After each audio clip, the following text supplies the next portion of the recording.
Just over 70 hours. In the Division. In the Division, yeah. Just over 70 hours. 70 hours. That's pretty fair. What is like... Pretty good. 7-ish days. Let's see here. Maths.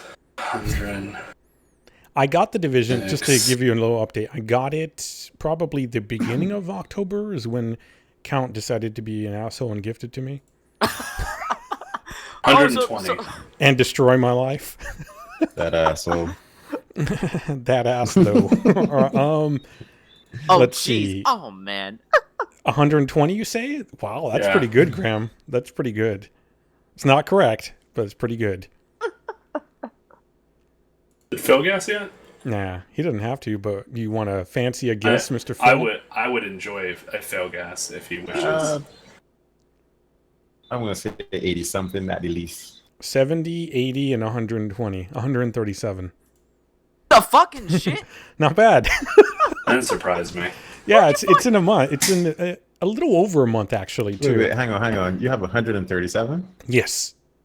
All right, let me start at Ubisoft here for a second. Mm-hmm. No, I've had that game before you. Granted, Yes. I did stop, but I got a character to level 30 and played another character to like level 17 back then.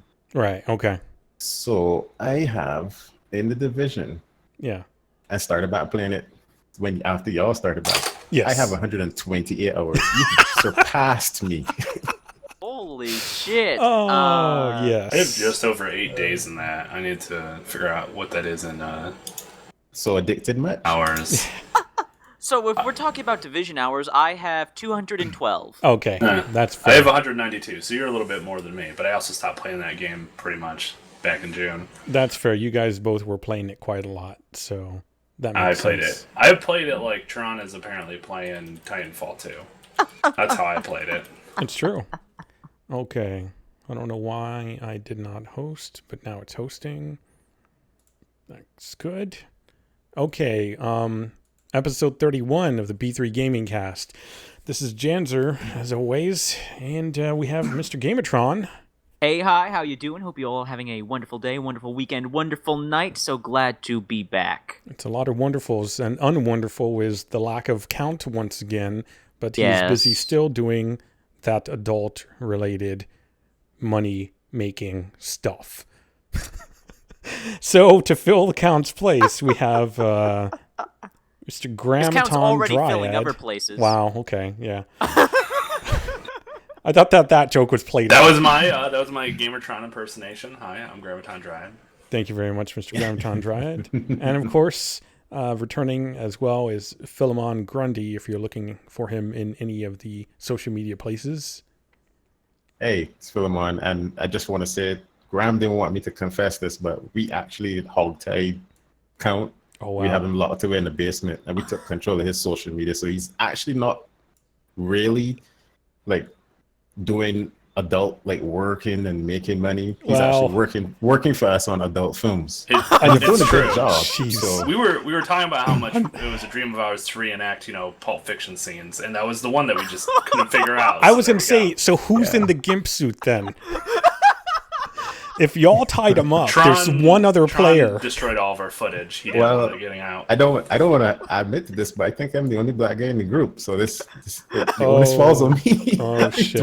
Well, you wouldn't be in the Gimp suit. Yeah. Okay. I know, not in the Gimp suit, but you know what happened to the black guy. Right. Who? Yeah, I do. But I'm curious as to who was in the black leather suit. Anyways, okay, this is horrible. Hopefully Why are we Volts- trying to? Volts Why am would I do trying that. to fix? Yeah. Volts are Video making games. Gimp. Get the sword, Graham. Get the sword. Video games. Video games. Speaking of swords, there are some video games that use them. I can't say anything right now. Janzer, go. I'm trying. This is actually worse than trying to get us on track when Count's here. This is video games for the third, fourth time, maybe. Anyone want to start with video game stuff, or shall I start on my list?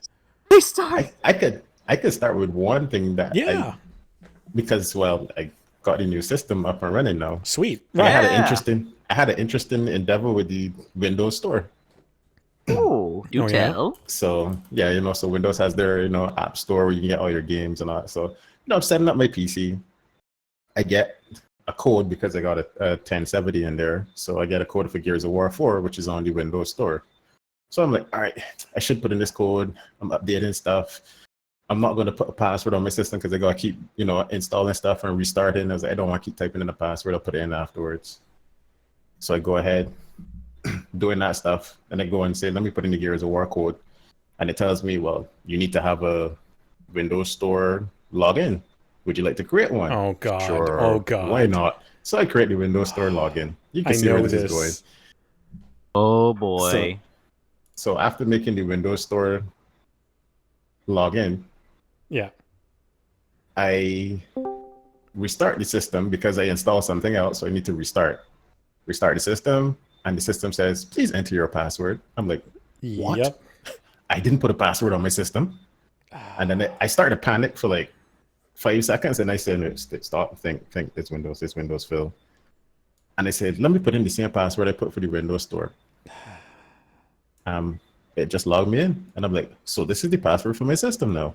So I thought this was great security. Let's put the same password for everything so people can just hack one thing and get into my system. This was the fear of the return of games for Windows Live, and it's worse than we would have thought.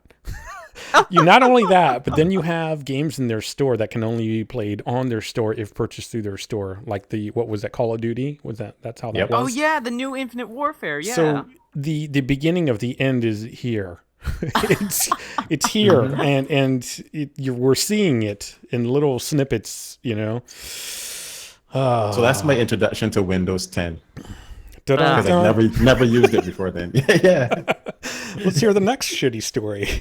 Oh man, that's such a shame, man. That's such a shame because Windows 10 actually has some decent games on their store, and Count can attest to this. Gears of War 4, really good game. I've heard some good things about Recore on PC. That's the only game I've heard. Really? That was decent. What else? Well, they've actually fixed Quantum Break. They actually updated the thing finally. Recore, from what I hear, is. There's also Killer Instinct, of course, free-to-play game on their Windows 10 store. There's Halo 5 Forge. That's technically just a game mode, but it's also. So there's some decent stuff on the Windows 10 store. So it's such a shame that Microsoft didn't learn from Games for Windows Live, and they still have these shitty policies in place. Yeah, well, they learned and they improved on it. They made it worse than it was. Yeah, quote unquote. Quote unquote improved. Yeah. Jeez. All right. Great times. Good stuff. Yeah. You have other news, Phil. You can update us on The War Within. Yeah. Oh yeah, that came out today, right? Yeah. The wait within is now over. And we've had the war within.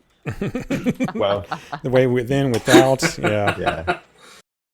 So I'm not going to give any spoilers in case anybody listening hasn't played it yet, but it's okay. I wasn't really impressed with it.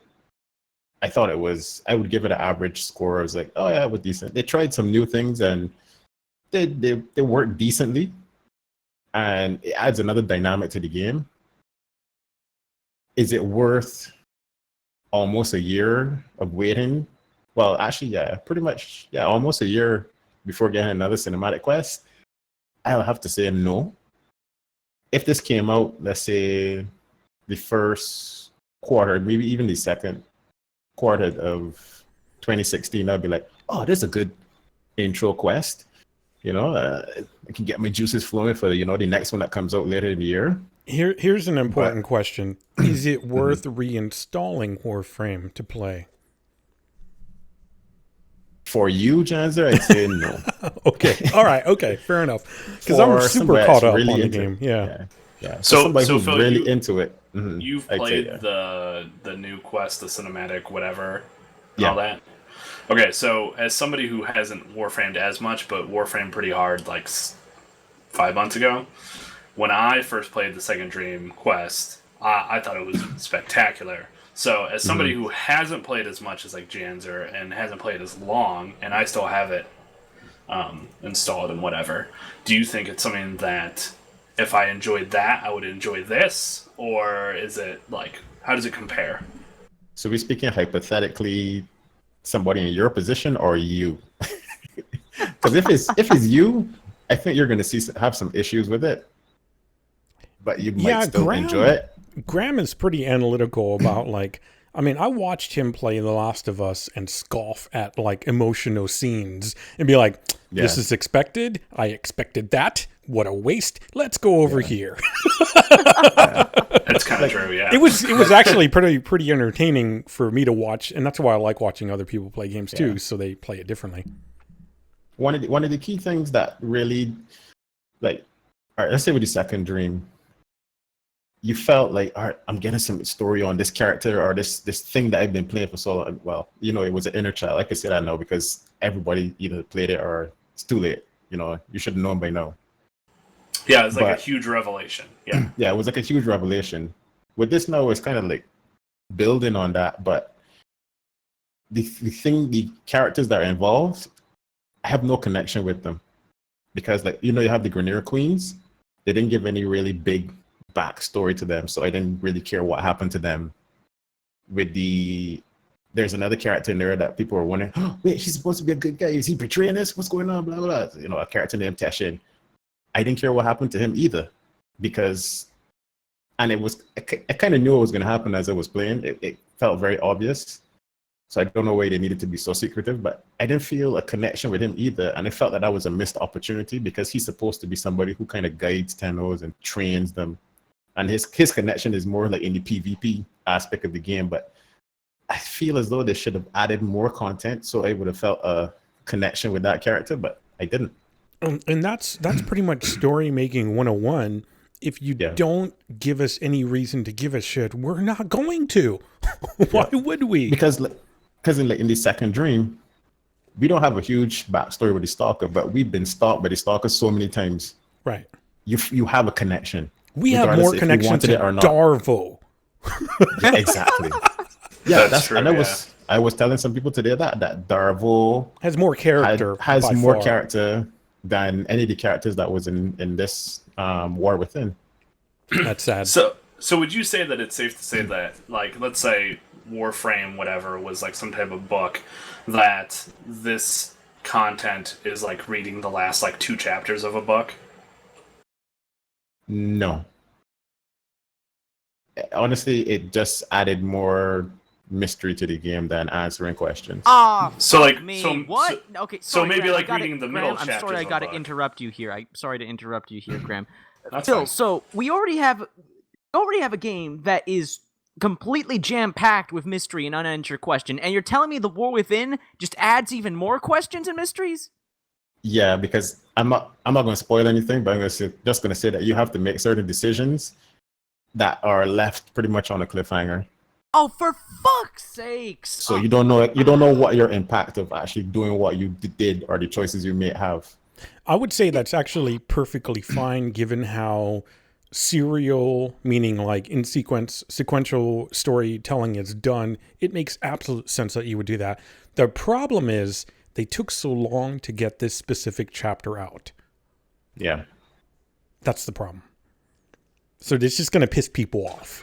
Right, yeah. It's gonna be like a huge disconnect from time to time to time that it's not going to have the impact that it could or should. Right.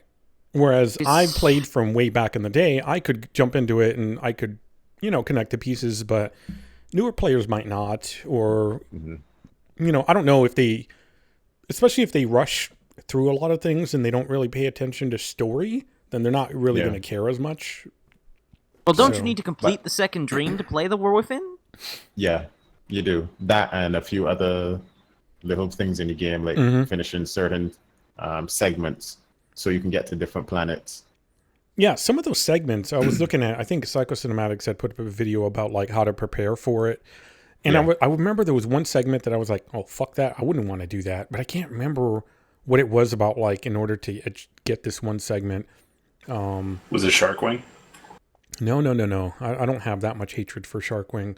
I think it's kind of annoying, but it's a little annoying. Yeah. But what were some of the things that you have to do that were more annoying?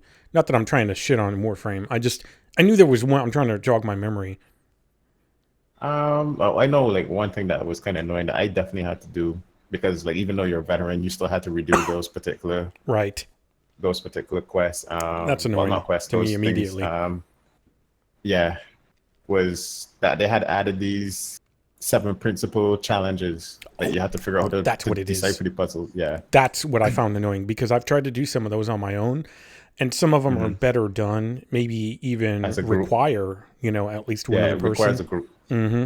That would be the part where I'm like, no, fuck you, I'm done. I'm out. Yep. Principal challenges? What are those? I've never heard of these. They're on the moon. Yeah, basically it's on the moon tile set, and then you get like 7 different mods from it. So they have different little puzzles that you gotta do. Yeah. You have to do those puzzles? No, you have to get 3 of those mods to finish a particular part of the game so that you can actually do the quest. Which means you have to use get 3. But don't prerequisite to do something else. Not. So you only have to get 3 of the mods. So suppose you get the same puzzle 3 times and you can do it, then you can still continue. It's not you have to get 3 different ones or 3 different puzzles. Okay. You just have to get 3 of them. You just have to finish 3 of them. But why do you need those mods? Why is it important for you to have those mods to start a quest? Because it's a requirement. Man. Yeah, it's a requirement. But does it have any effect on the actual War Within having these mods? No, it's just content that you have to do. Like how you have MMOs and you have to do certain content so you can open up another area. So basically you have to do this stuff to open up another segment, like to go to another planet. Yeah, the last time. Yeah. It's all part of the specters of the rail that they introduced. So you have to have access to other areas. So that's something that you would do. Like if you started playing the game, that's something that you would have to do. But as a veteran, you'd have access to all the planets already because you had access to them before. That's still odd. Like that they some of these requirements. Like it still boggles my mind. Like I would think like you would make the requirements story related. Like they'd have something like doing Second Dream, of course, unlocking the planets, maybe doing some other quests like doing stuff story related. It just boggles my mind. Like why do I need 3 mods that have no effect on this? The thing is like I said, if you started the game now, the stuff that you would have to do story related wise as a new player to progress in the game would put you in a position to be doing those particular things. True. But the problem is that, like how Jazz was saying, having to do that as a veteran, that you forced me to go back and redo stuff that I already did just so I can meet those requirements that you just added in. It's kind of annoying. So that's where I can see you being a bit puzzled and confused. Like, why you gotta go and do this? Also, I tried doing some of those. Like, there's this one where it's like air that comes out of like pipes or something like that. And that's the worst one. That's the worst. Okay, well, of course I would go to the hardest one. and it's worse because it's a very difficult one to do. It was, and it also gives you one of the shittiest mods out of the 7. Yeah, I tried doing it solo, and I got so far, but then there was one part I could not, like, I got past the pipes thing, but there was another part I just you absolutely cannot do. I don't think solo. I don't think you can do it. But I don't know. I'd have to look and maybe look at some guides or something. Either way, that was, who knows whichever ones I would get next time. Then some other questions about the War Within, Phil, if you don't mind me asking. Yeah. So I know that there's a new tile set and a couple new Grenier enemies. I'm curious to know what you think of the new environment and the foes you get to face. I haven't played the War Within yet, so I have yet to play it and experience it myself, but I'd be interested to hear your thoughts. Yeah, that was actually something I was going to mention before we kind of went off on different tangents, obviously asking questions. But the new tile sets, I can see that they put a lot of work into them. They actually look pretty good.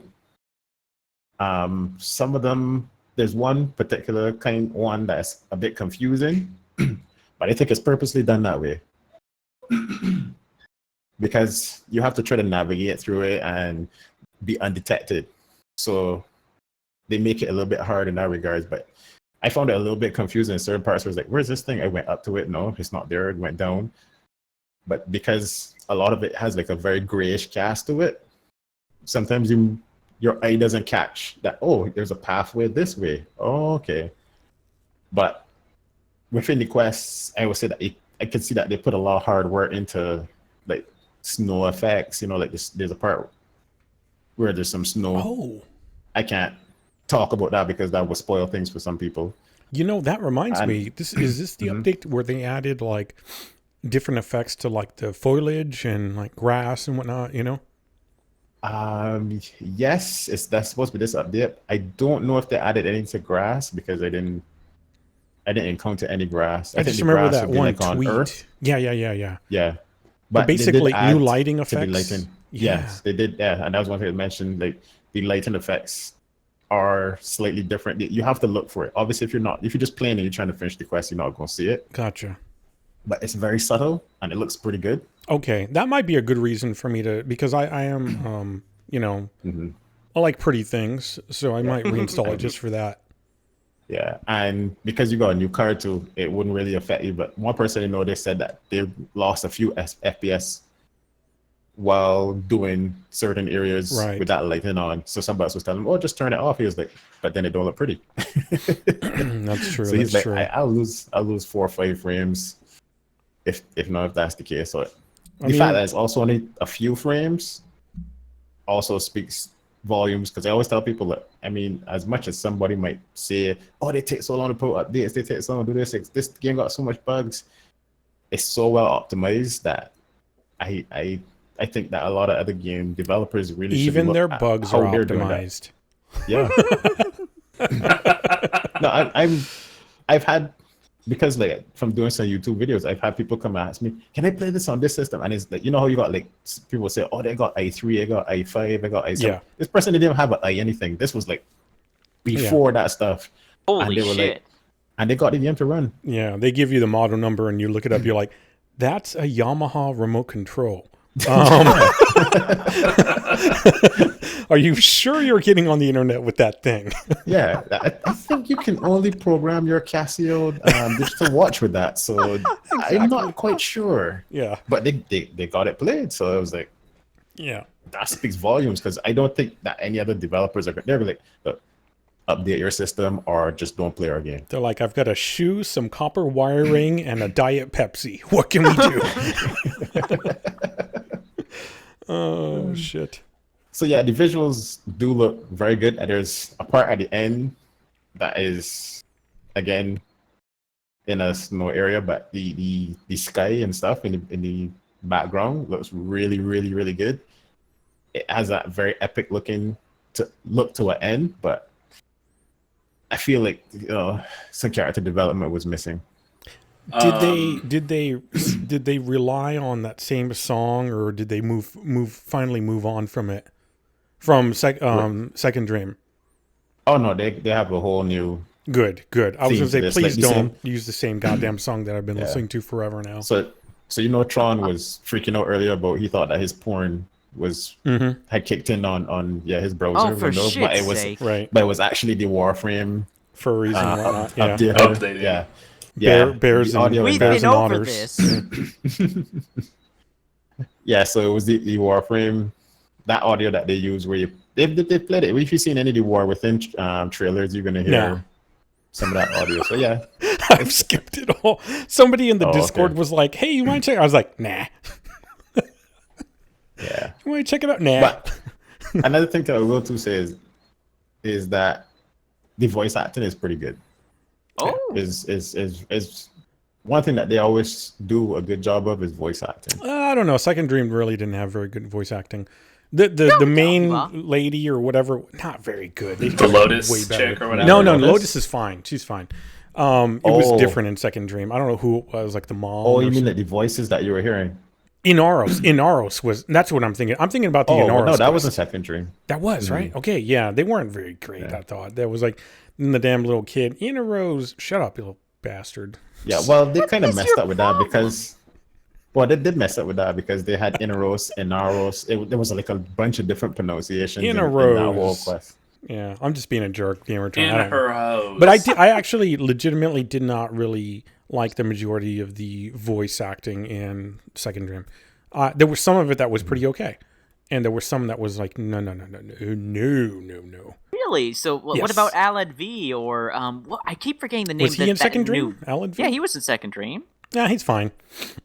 He's kind of like a generic evil guy sound to me. What was that The new villain. I keep forgetting the new. Well, Optimus Prime or whoever that was, the Optimus Prime knockoff.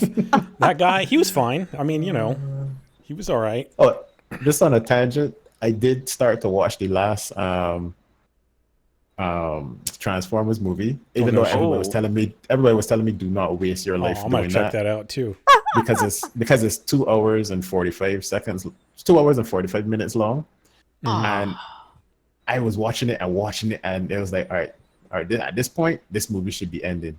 And I was like, I'm gonna take a break. I wonder how much time is left. It was an hour left in the movie, because Netflix tells you exactly how much time is left. It told me I had a full hour exactly when I paused. Or they banned Megan Fox from the movie or something. Or... Two things. First, I want to know, Phil, can anybody expect you coming out with any War Within stuff on your channel? Oh, look at that, promoting him. Don't do that. Yeah. What do you think you're trying to control this stream? What's going on here?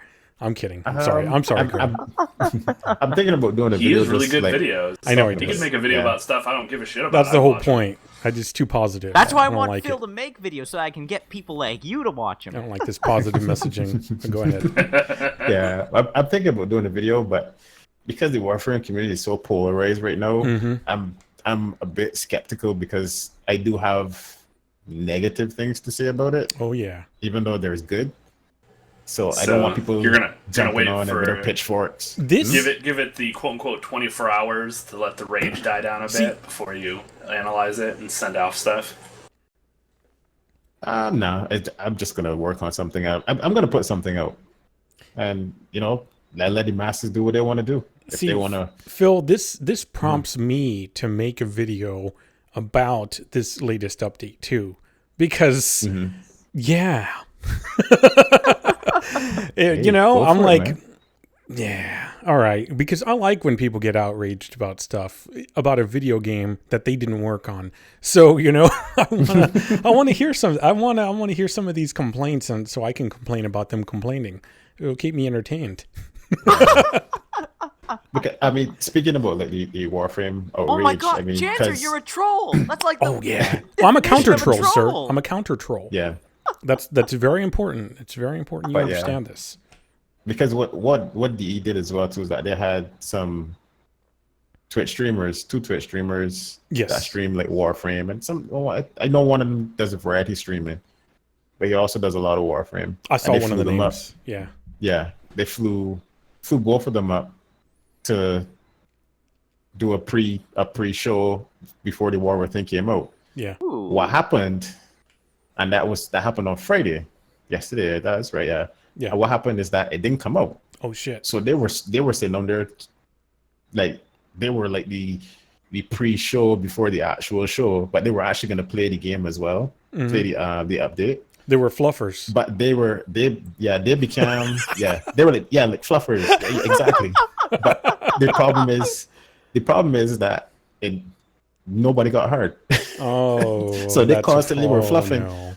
But they were fluffing for 8 hours straight. They were streaming, waiting for them to try to get this update out. And it got to the point where they said, well, they did finally get it out. But you can see that they were just trying to find stuff to do. And of course, the internet, they just, if they could find something to hit, they will. Mm-hmm. So there's a Reddit post. I will send it to y'all guys afterwards.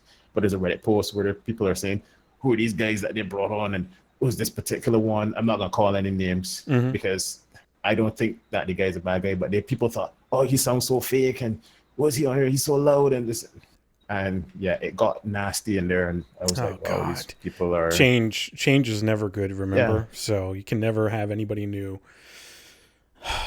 Yeah.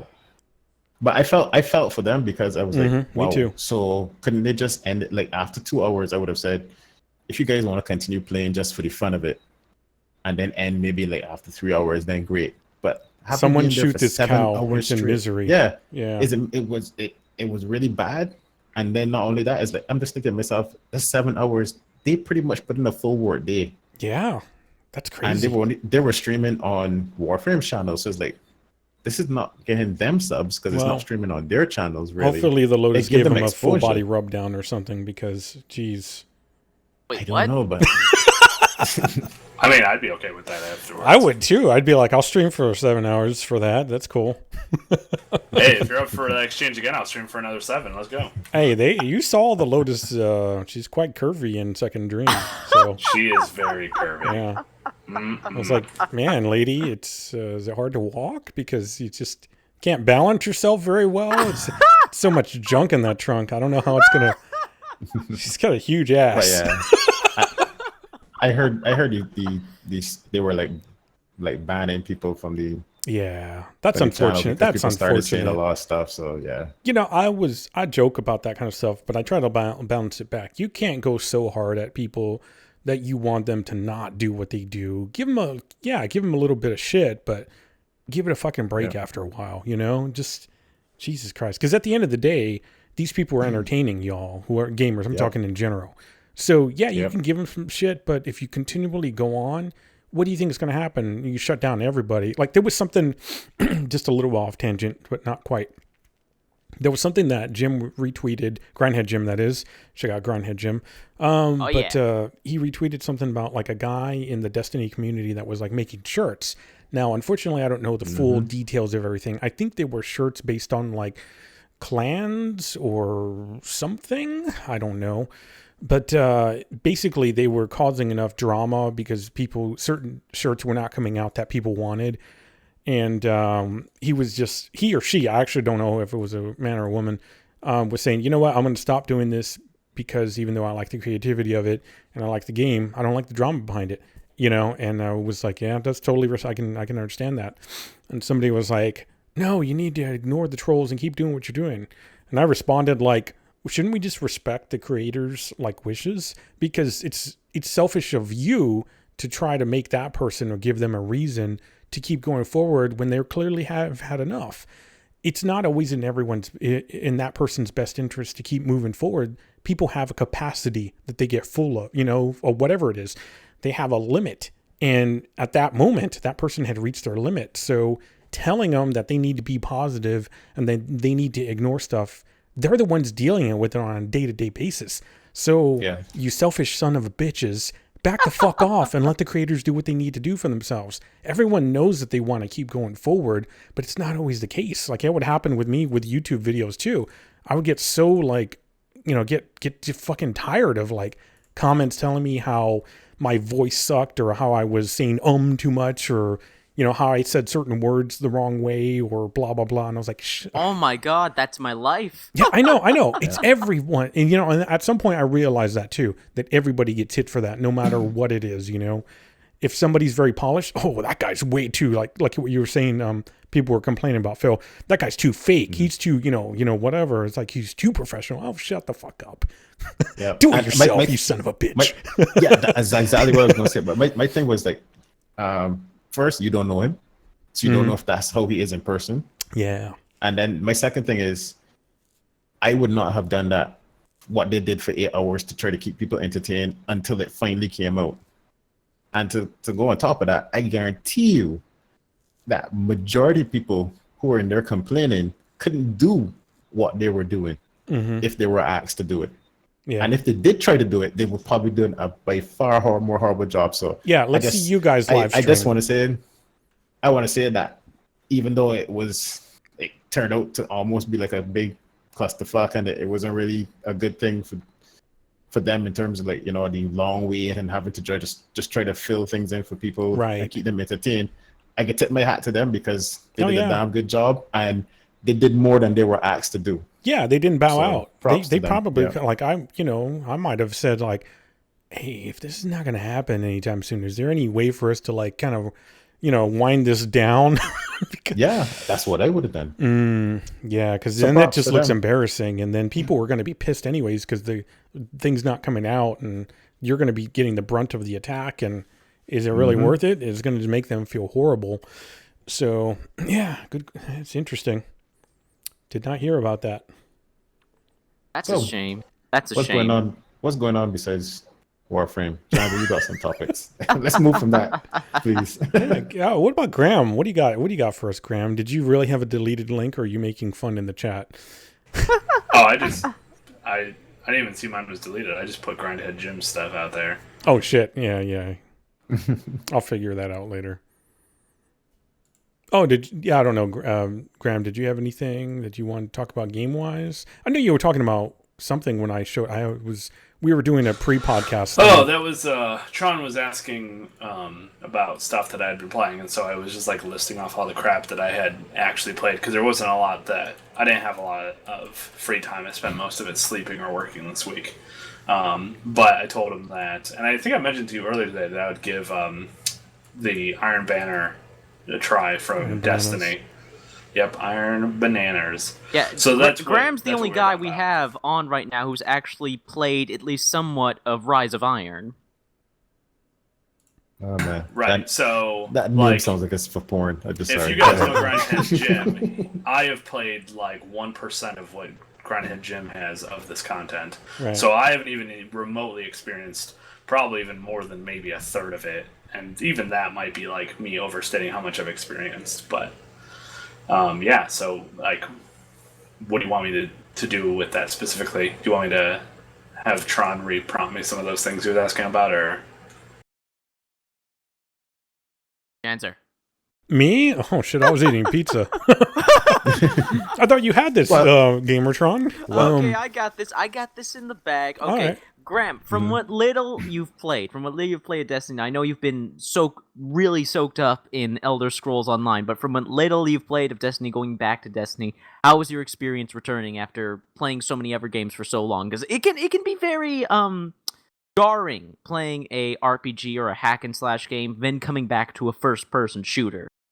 Well, on the very small part of that, my instinct is to say that it's not jarring for me at all. I adapt to games very quickly. Even like crazy genre games, like literally I could play like 3 completely different games back to back, and within 10 minutes of playing, I'll adapt to it if it's something that's familiar. If it's something brand new, it might take me a little bit longer, but yeah, I could jump from, I mean, I can't play RTS games, and I can't play platformers very well, but I could go from an RTS to a first-person shooter to a platformer to like a racing game, and within like 5 to 10 minutes, I'd adapt to the controls and whatever, if I've played it before. Interesting. Yeah, that's just a weird tangent. But, yeah, like, even, like, back in the day, like, jumping between, like, Call of Duty and, like, Halo or something, like, other people be like, oh, shit, I keep hitting the wrong button. I'm throwing grenades and I want to crouch or whatever. Like, that usually didn't happen for me very often. It might happen once. Yeah. Humble brag much? But, yeah. Well, yeah. I thought it was kind of weird that you even asked that, Gamertron. I don't think going to another game, like, you know, going from sci-fi to an RPG matters. It's more the controls itself. It's like, wait, is this a crouch? Like, I don't have that problem with playing The Division and going to Rainbow Six Siege. They're not really kind of similar, but some ways they are. And so I'll press buttons that in The Division would work for me that don't exist in Rainbow Six Siege. You know, mechanics that don't work. And it makes for some really entertaining moments. Yeah, it's like, why am I not? My favorite of those scenarios is like games where, kind of like Siege, where you have friendly fire. Oh, and, yes. Like, I remember playing old Rainbow games, and like some of my friends were really not quick at adapting to control switches. And like, we would start a map or whatever, and all of a sudden there'd be a grenade. Someone's like, "Oh shit!" and everybody else like, "Wait, what? Oh fuck!" And then we all blew up and we died. Nice. So it always made for a good laugh. But anyway, back to your question, Tron. It's been interesting. I think that it's a little different. It's got a better Rise of Iron, that is, has like a better visual quality, whatever. It's improved.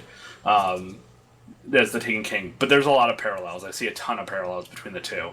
They both have you start off with like some type of cinematic cutscene to kind of set the pacing, set the intrigue, whatever, and then you go through and you do like a mini linear like quest line that has like a ending, but also raises like a bigger question, a bigger alarm. Like, hey, you've seen the big bad now, but they're kind of making shit worse. So you still have a bunch of shit to do, but it still feels like you beat like a campaign. Which is odd. So it's like a chapter, but then it opens up 1,000 other doors type of thing. And that's where all the rest of the content is. I haven't played much beyond that closing of door and opening of 1,000 other ones. So I haven't played that much. And like the raid, I played one night with a bunch of people who were doing it for the first time, and I had never even seen it. And we got through. There's this first part with like like a puzzle. Basically, you go through and then like you damage a boss with the items that you get through, whatever. Sounds like Destiny. I won't explain it in great detail because it won't make any sense or difference anyway. Anybody who does know what I'm talking about will know exactly what I'm talking about.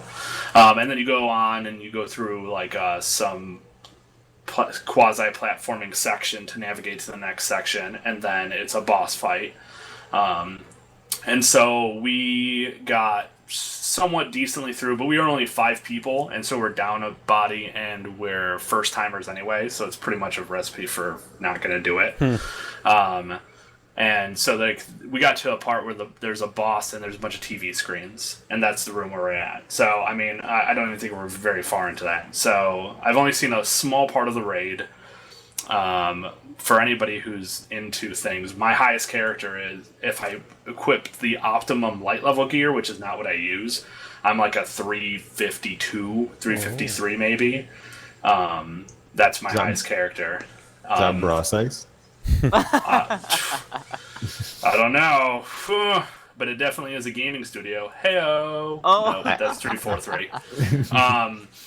But yeah, so like put some of the context for some of you guys who are vaguely familiar. The beginner stuff in the Rise of Iron is like 330. The previous one ended at like 320-ish, and so the new stuff is 330. And all of the stuff that you can buy, like the default, whatever, high end is 350. So I'm basically like end of beginning content, like lower level area. All of the raid stuff, I think, starts at like 370-ish. And like all of the top tier super elite kids that are maxed are 400. So anyway, so that's where I'm at. I'm pretty low because I haven't been playing the game all that much. And I played some Iron Banner today, and I was running into people that were like 398, 396, 400 level light. And in Iron Banner, as opposed to Crucible, all of your ranking and scaling and stats are come into play. So like some of these people I'm fighting, their level is in orange. Like right. If you're playing PvE and like an enemy is like too high of a level. So I think I'm doing decreased damage to them anyway. So I have to work twice as hard, apparently. You're fighting the grindhead gyms. Yeah. Yeah, right. And like everybody is up there because if you've been playing at all between the raid and like the other 2 Iron Banner events, it's pretty easy. But because I haven't been doing strikes and getting myself up to like that soft cap, all the loot I'm getting is obsolete in like 20 seconds anyway because I'm still climbing that ladder. So I'm pretty much SOL because I'm not grinding the shit out of the game or playing it regularly. So it's interesting. I mean, I still like a lot of games would end up being like 2 or 3 on my team, like placing. But just interesting because I see a lot of like 390s when I'm like matchmaking. Like I'm by far like way lower than everybody, which is really interesting. But I guess that's just the nature of things. Like a lot of people like Destiny and that's their game and that's what they play, so it makes sense. But yeah, but it was interesting because Janzer, when you dropped in, I was talking to Tron the difference between Iron Banner and Crucible, whereas Iron Banner is stats come into effect, whatever everything's. All of your stats as is go into effect into the game, whereas with Crucible, the like attack and defense levels of stuff are moot because they all get scaled, so everybody has the same damage output and defensive. So if you use like a top tier super raid awesome gun, it would perform the same way, it would have the same rate of fire, it would have the whatever, but its damage, its attack is the same as my like very beginning of the game brand new character weapon. Obviously a higher tier weapon has like different stats that you can tweak and like modifications or whatever, but the actual base damage is the same. So there's some type of like leveling scaling to even the playing field. So if you're a 400 and I'm like a 192 for some reason, we do the same damage and take the same damage, but in Iron Banner it's not that case. So so that's all I was really explaining. So it's interesting because I'm going through that, and it's relatively tough, and it's weird because it's almost like it's an event that I want to do because that's a really easy way for me to get better loot, but at the same time it's a bigger barrier because I'm not regularly playing So right. Yeah. So what I really need to be doing is what you always have to do to gain light level and get drops, which would be to play strikes. But it's interesting that that's the case. Gotcha. Cool. Okay, last question about the Iron Banner. What do you think, because I hear very mixed feelings from Destiny players about the new enemies. Siva, I believe it's called?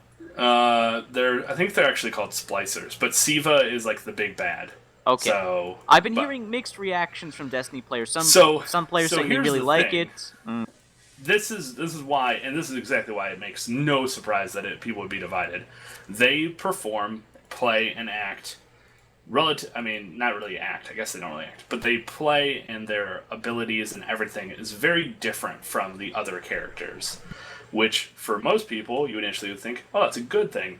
But the things that they do make them more challenging, and some of their things, if you don't know how to combat them, could come off as annoying or frustrating. Or cheap, or what have you. So, it's one of those things where probably people who are a veteran or were looking for something new and different and challenging are like, this is so good. And everybody else who is like, I kind of like the same old, don't fix what's not broken type of thing. So it doesn't surprise me at all, but I think that's mostly why, because the enemies have like new types of attacks or whatever, and some of them are really weird and confusing at first, and until you know, oh, they work like this, then you don't know how to deal with it. So basically the whole thing is, if you don't learn and adapt to your enemy, you get fucked on, which Alrighty. For some people that's annoying to them because they want to play how they want to play, and other people are like, cool, I have to adapt, I like this challenge. So that's probably what it is. Okay, then, thank you, Graham, thank you. Glad to finally get some insight on Rise of Iron. But yeah, so basically my conclusion is that if you like the Taken King in the format that it has, you'll probably like the Rise of Iron. So awesome. So, Jens, are you still eating pizza, or I'm listening, and I was talking in there. Do you want me to bring up some topics, or do you not have any, or what? What's up? I'm joshing you. I got plenty. So yeah. A lot of the topics, again, like as usual, a lot of the topics on your list are on my list Probably. too. So, so I guess something that we're talking about games and updates and stuff like that. So I guess something I can bring up, not many people know about, is this weekend Battleborn is having a super special event this week. They're having a community weekend this week. Great, the Battleborn community. I know, ha ha ha, little players, I get that, but the fact that Gearbox are going out of their way to do this for their community, no matter how tiny it is pretty generous. So basically, all this weekend, until Monday, every single character in Battleborn, even if you haven't unlocked them yet, will be available. So if you haven't unlocked a character yet because you don't have credits, or you haven't up enough, or complete a challenge sort of deal, every character for every Battleborn player is available right now. Also, double XP, double currency, double credits, and basically a much higher percentage, a much higher chance at legendary loot. And as well, they're adding a new multiplayer playlist where people who play PvP, they're going to be fan favorite maps and modes. So, weird. Your mic is cutting out again every once in a while. It's when you stop talking. I know, it's annoying. It's annoying, but basically, I haven't changed anything. Nothing has been changed. I don't know. I don't know. We can look at it later, anyways. But okay. What would you guys get from that while I was cutting? Most of it. We got most of it. We got pretty much 90. Enough that we could piece all of the thoughts together. 99% of it. Yourself. Yeah. Okay, we're just little pieces. When you stop talking, it'll cut off really quickly. Super important stuff for people listening right now. There was one thing I did see about Battleborn, though, besides the community weekend thing. A new character, Beatrix, maybe? Oh, yeah, there is a new character in the works. As a matter of fact, I forgot to mention this last podcast, but Battleborn added its 4th DLC character just last week, Ultra Kid. Ultra Kid. Yes. Super Goat. Ultra Kid. Super Baby Goat. Oh, Ultra Kid. Because a kid is a baby goat. What makes him ultra? He's a kid in a robot suit. Or I don't know how else to explain it. Or maybe he's a robot kid? I don't know his lore. Is he but I have Mega tried Man? out his... yeah, he's very Mega Man-esque. You know what? I'm glad you brought that up. It is very similar to Mega Man. Kid Ultra or Ultra Kid, I forget. It's one or the other. Yeah. He's a very No one really cares support-heavy anyways. character. Those few that are that actually play Battleborn don't listen to our podcast, so. But you don't know. You never know. Yeah. Oh, geez. Super child. That's fine. No one's gonna care.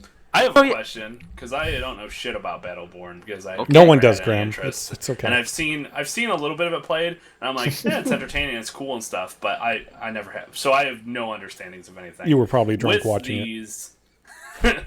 Okay. With these characters being unlocked, I don't know how like experience systems or whatever or unlocks or how any of that works. So let's say I don't have whatever, some character, I don't know, that witch lady with a million arms, whatever. Let's say I don't have her.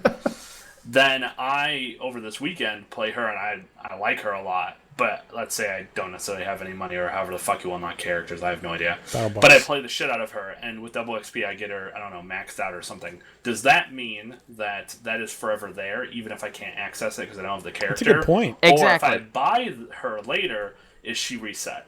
No, they're not reset. All the XP you gain is not reset. You don't need to worry about that. And the character you're talking about, the one with multiple arms, right? Yeah, the one you like. That's why. Yeah, Orendi. Yes, Orendi. That's well, the one. she's a Thought character you liked unlock Major at the beginning Chicken. of the... What? What isn't there a character Major Chicken or something? Oh, Ernest! You're talking about There you Ernest. go. I thought that was your favorite. I thought Ernest went to jail. That's true. Okay, we're thinking of a different Ernest. Probably. What Ernest went to jail? That doesn't worry matter. about Just that. keep going. Don't plow through it, man. Goes camping? Well, Ernest there's goes nothing else to camping? say. There's nothing else to say besides I'm very glad that Gearbox, despite what's going on with Battleborn, that they're still pushing through and adding more content. Community event like this, it's extremely generous, extremely kind, and I checked player numbers. There has been a boost of players. There has been a boost of a few thousand players in Battleborn this week. Yes, it's very good, but So I think a major against problem all the feedback, they're blindly charging forward. Awesome. What do you mean all the feedback? Feedback from what? What do you mean? Oh man, it's like a kid that's like trying to get a date and he keeps getting told no, no, no. He's like, there's a chance out there somewhere. Somewhere. Someone's gonna say yes. What do you mean screaming at me that she wishes I was dead means she doesn't like me? Maybe she was just really enthusiastic and excited that I was contacting her. What She the was fuck showing is going interest. on right now? What? It's fine. It's fine. So Battleborn is doing well. That's good. They've gotten a few thousand more players, and yeah, awesome. And keep in mind, this special community event is on all platforms, PC, I on think you console. have to be special in order to play that because you're just there's nobody there. You have to be one of the few, the proud. Battleborn. But if you want to play versus against your friends, it's the greatest game because there's nobody else playing it, so you'll very easily get your own lobby or whatever. Just like Call of Duty on works. Microsoft Windows Store. Yeah, Exactly. I was just thinking the same thing. Are they having some kind of issues? There Like were what? like two small people. players? I'm not even kidding. There was a screenshot showing there were two people. that were What? Yeah, two people on like Call of Duty Windows platform. It was funny. Yeah, there was some screenshot I saw. Oh Serious? God. Oh yeah. my God. Wow. It was on like another podcast. They were talking about it. A big podcast. Speaking of other references, you know that Biblical Reaper. Are you happy, Count? I got it in 3 times. Let's get those residuals. Count if you're listening, that was for you, man. He'd be calling GameStop and be like, "My Windows 10 doesn't work. I need people That's to give me things so I and can then he play would my Modern show Warfare." them pictures of his crying children as well. Mm-hmm. Oh, gee. I think we Because fulfilled our hashtag Biblical Battleborn. Reaper quota. All right. Lord. Other news with Battleborn or not Battleborn, Game of Thrones? SJW still do SJW things. Oh, I got that one, absolutely. It's good to know. That's good to know. Scum. Absolute scum. Third But no, wave. besides Battleborn, some other game news gonna be on about. I've lost my train of thought. Sorry. God damn it. I'll plug one in here. Dishonored 2 having problems on PC on release. So the 2 points I have here. Number 1, a 9 gigabyte day 1-day patch for consoles. Oh! That's a hefty amount of a game to download. Just on consoles, apparently. Apparently PC didn't have to worry about downloading 9 gigs on day 1. But on PCs, well, actually not on PCs, but on just in general, low and unstable frame rates, even blurry graphics and mouse sensitivity issues. So yeah, mouse sensitivity issues leads me to believe it's more of a console port kind of a thing. But every time I would go read about these issues, they were very nondescript. So I'm going to say a big fuck you to games journalists for not actually doing your job and giving us information, but instead just blindly throwing things out there that they linked from one article to another, and I have to follow the trail back.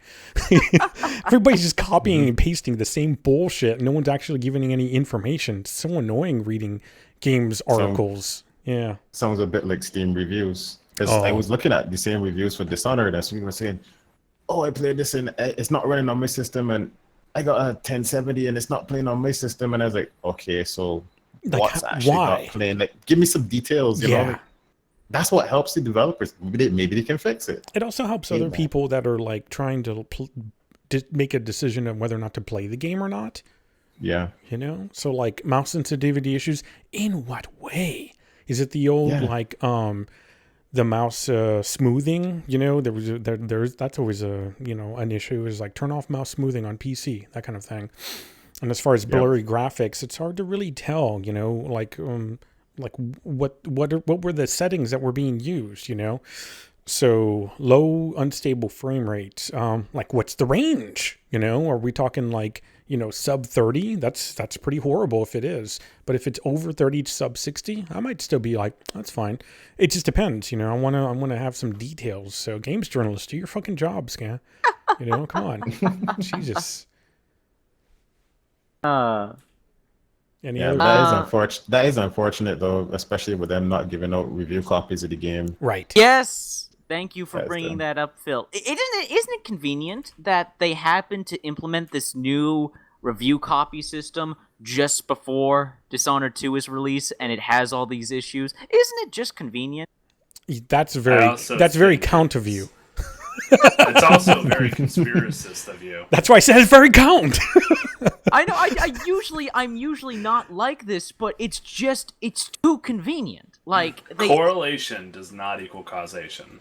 Right, because remember, however, Bethesda, right? They've put out other games this year that were actually really good, with the same issue of no forward copies for anyone. So that's true. And, this was done by a studio that it's a different studio. Yes, so they're the publishers, not the actual creators. I know. Exactly. I'm just saying, but the very first game they release with this new review policy immediately has issues, and not just on PC. Right, Keep in mind, this is on all systems. Look, I'm just saying that right now, Count's feeling a warm place in his heart, and he doesn't know why. He's like, "Oh, I've corrupted him." I'm kidding. Like, it's valid what you're saying. It is. Like, I'm not going to call Bethesda like shit. I'm not going to say that they did this maliciously. I'm not saying that. I'm just saying it's convenient. I'm just saying the coincidence is remarkable. Well, when you say something, of course everyone, and it's of that level, whatever it is, of course everyone's going to be looking for you to fuck up. They happen to fuck up, so to me it is coincidental. I don't know. Maybe I don't know. I really don't have enough info on this. I can't really say. So who knows? Maybe it's not everybody either. Because when Batman, what was that last Batman that came out with Arkham Knight? Right. Yeah. I know that a lot of people had issues with it, but I also heard from people that did not have issues with it, that were from like game companies, not game development, but more like Let's Play type of situations where they were like, I never had any issue with it because I listened to a bunch of games podcasts, so yeah. So I guess it's always one of those things that it's really hard to pin down what the percentage of people is until we start seeing those numbers, Yep. However, besides the technical issues for Dishonored 2, most people are actually game itself. Besides the technical issues, most people are praising the game for its gameplay and story, which I am glad to see. Most of the positives come from far improved combat, going into combat. Like in the first Dishonored, just swing your sword over and over again until things go your way. There's a lot more combat options. The new powers, playing as everybody keeps saying are a lot of fun to play with. And besides the technical issues, the game's visuals are actually pretty good looking when they're stuttering and hitching and all that. Just like your audio. That's weird. That actually seems to be getting... It is. It seems to be getting worse. Now it's like going out while you're talking, whereas before it was like at the beginning, at the end of when you were talking. Yeah, like Noise Gate or something where it would just cut you off when you were like draining down. I haven't changed anything. I haven't done anything. Noise Gate is exactly what I assumed it was, Graham, too. But okay. So that's interesting. So you said it sounds like it's pretty similar to the things that the first one did well, except the combat is improved and some of the visuals. Is that what you said? Yes, combat and visuals. However, I have been hearing some complaints about the stealth, that if you play on harder difficulties, that stealth is almost impossible from what I've been hearing. Apparently, the AI is so self-aware and spots you so easily that trying to be stealthy on harder difficulties, I hear from a lot of people, is near impossible. Now, you know what that is? Wall hacks confirmed. That's all it is. It's goddamn bots botting. How dare they? Just real quick. Same developer? Same developer, Arcane Studios. Then it makes sense why it would be polished. It should be. It should be polished. More polished. Although I will say that I did like some things that I saw with their stealth system, because like I really hate in games like where if you don't walk within the enemy's cone of vision, like they have like set cone of vision, which is kind of like a little bit unrealistic because you could like walk right next to them, but you're not in the cone, and they wouldn't recognize you, so you could just stealth walk past them or stealth kill them. But I saw like in this, like if you get recognized by an enemy, like if you walk in plain sight and then duck somewhere quickly, and the enemy gets slightly alerted, they'll come over there to look. You know, it's like what a human would do. Like, wait, did I just see something? I'm going over there, check that out. No, in other games, normally they'll be like, what happened there? No, nothing? All right, I'm just going to keep going. So that might be why people are finding it a bit more difficult, because the AI is actually reacting better. That could be a possibility. Again, I haven't played the game yet. I'm looking forward to eventually getting it. Hopefully, if not this month, next month. I'm looking forward to Dishonored 2. Despite the technical issues, I have faith in Arcane Studios. Like they did really good with the first Dishonored. I'm sure it's just a hiccup with the second. I have no doubt that they'll patch the game and everything will be hunky dory. No idea. I still haven't played the first. I started the first. I even have it. I didn't finish it.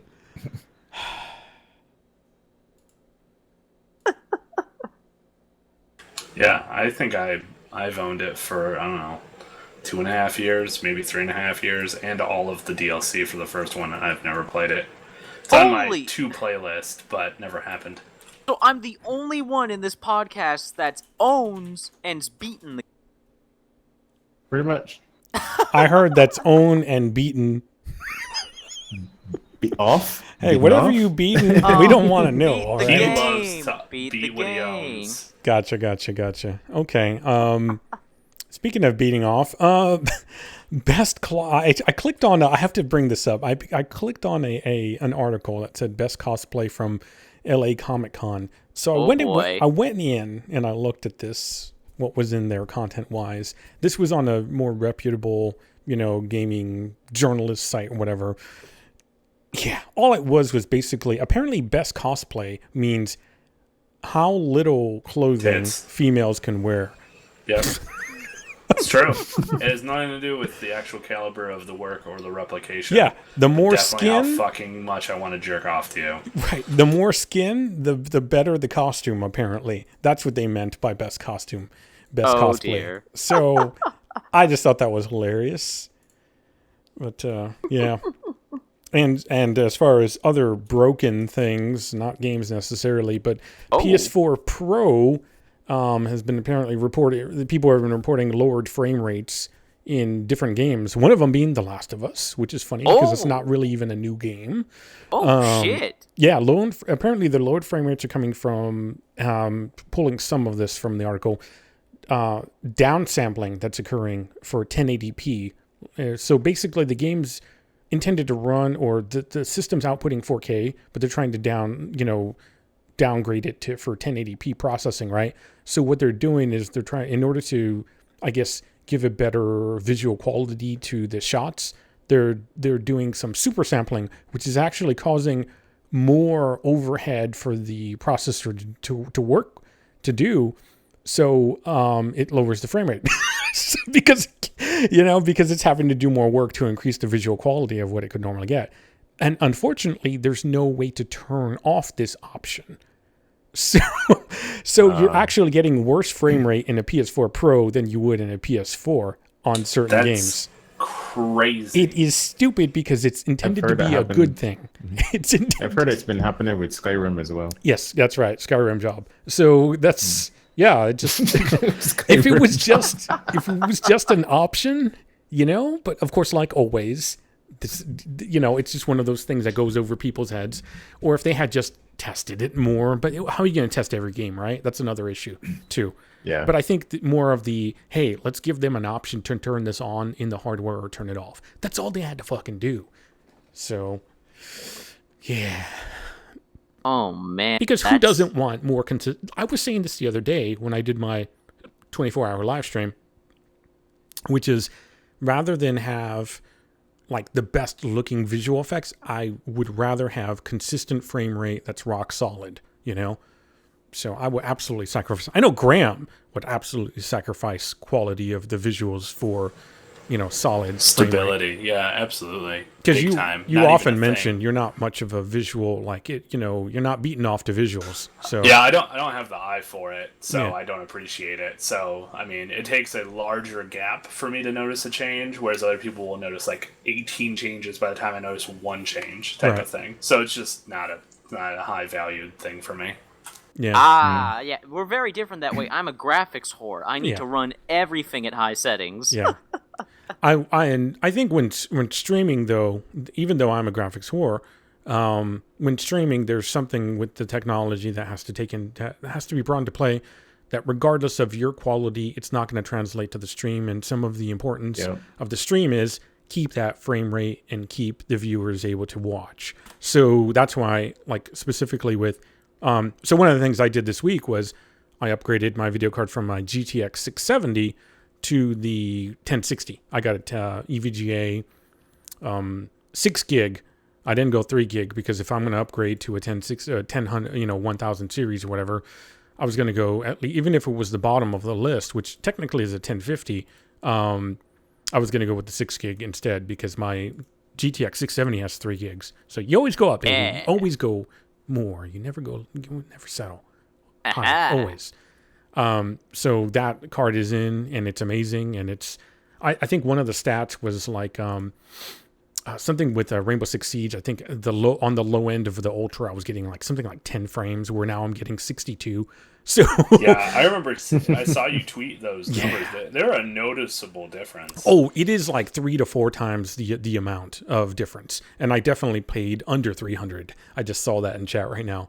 So, and I would imagine, especially during the Thanksgiving, whatever going on, that's going to happen pretty soon, that there's going to be some sales. But I just wanted to go ahead and take care of it now. I got a really good deal, and my 670 was kind of causing me some pain, and I just didn't want to, go just bother with it, So then I ended up swapping out like a fan on my CPU cooler as well, because that fan was like, I could hear wow, wow, wow, wow, wow. It started to sound like like a Japanese anime because it almost sounded like, what cicadas or whatever, that are out there. Yep.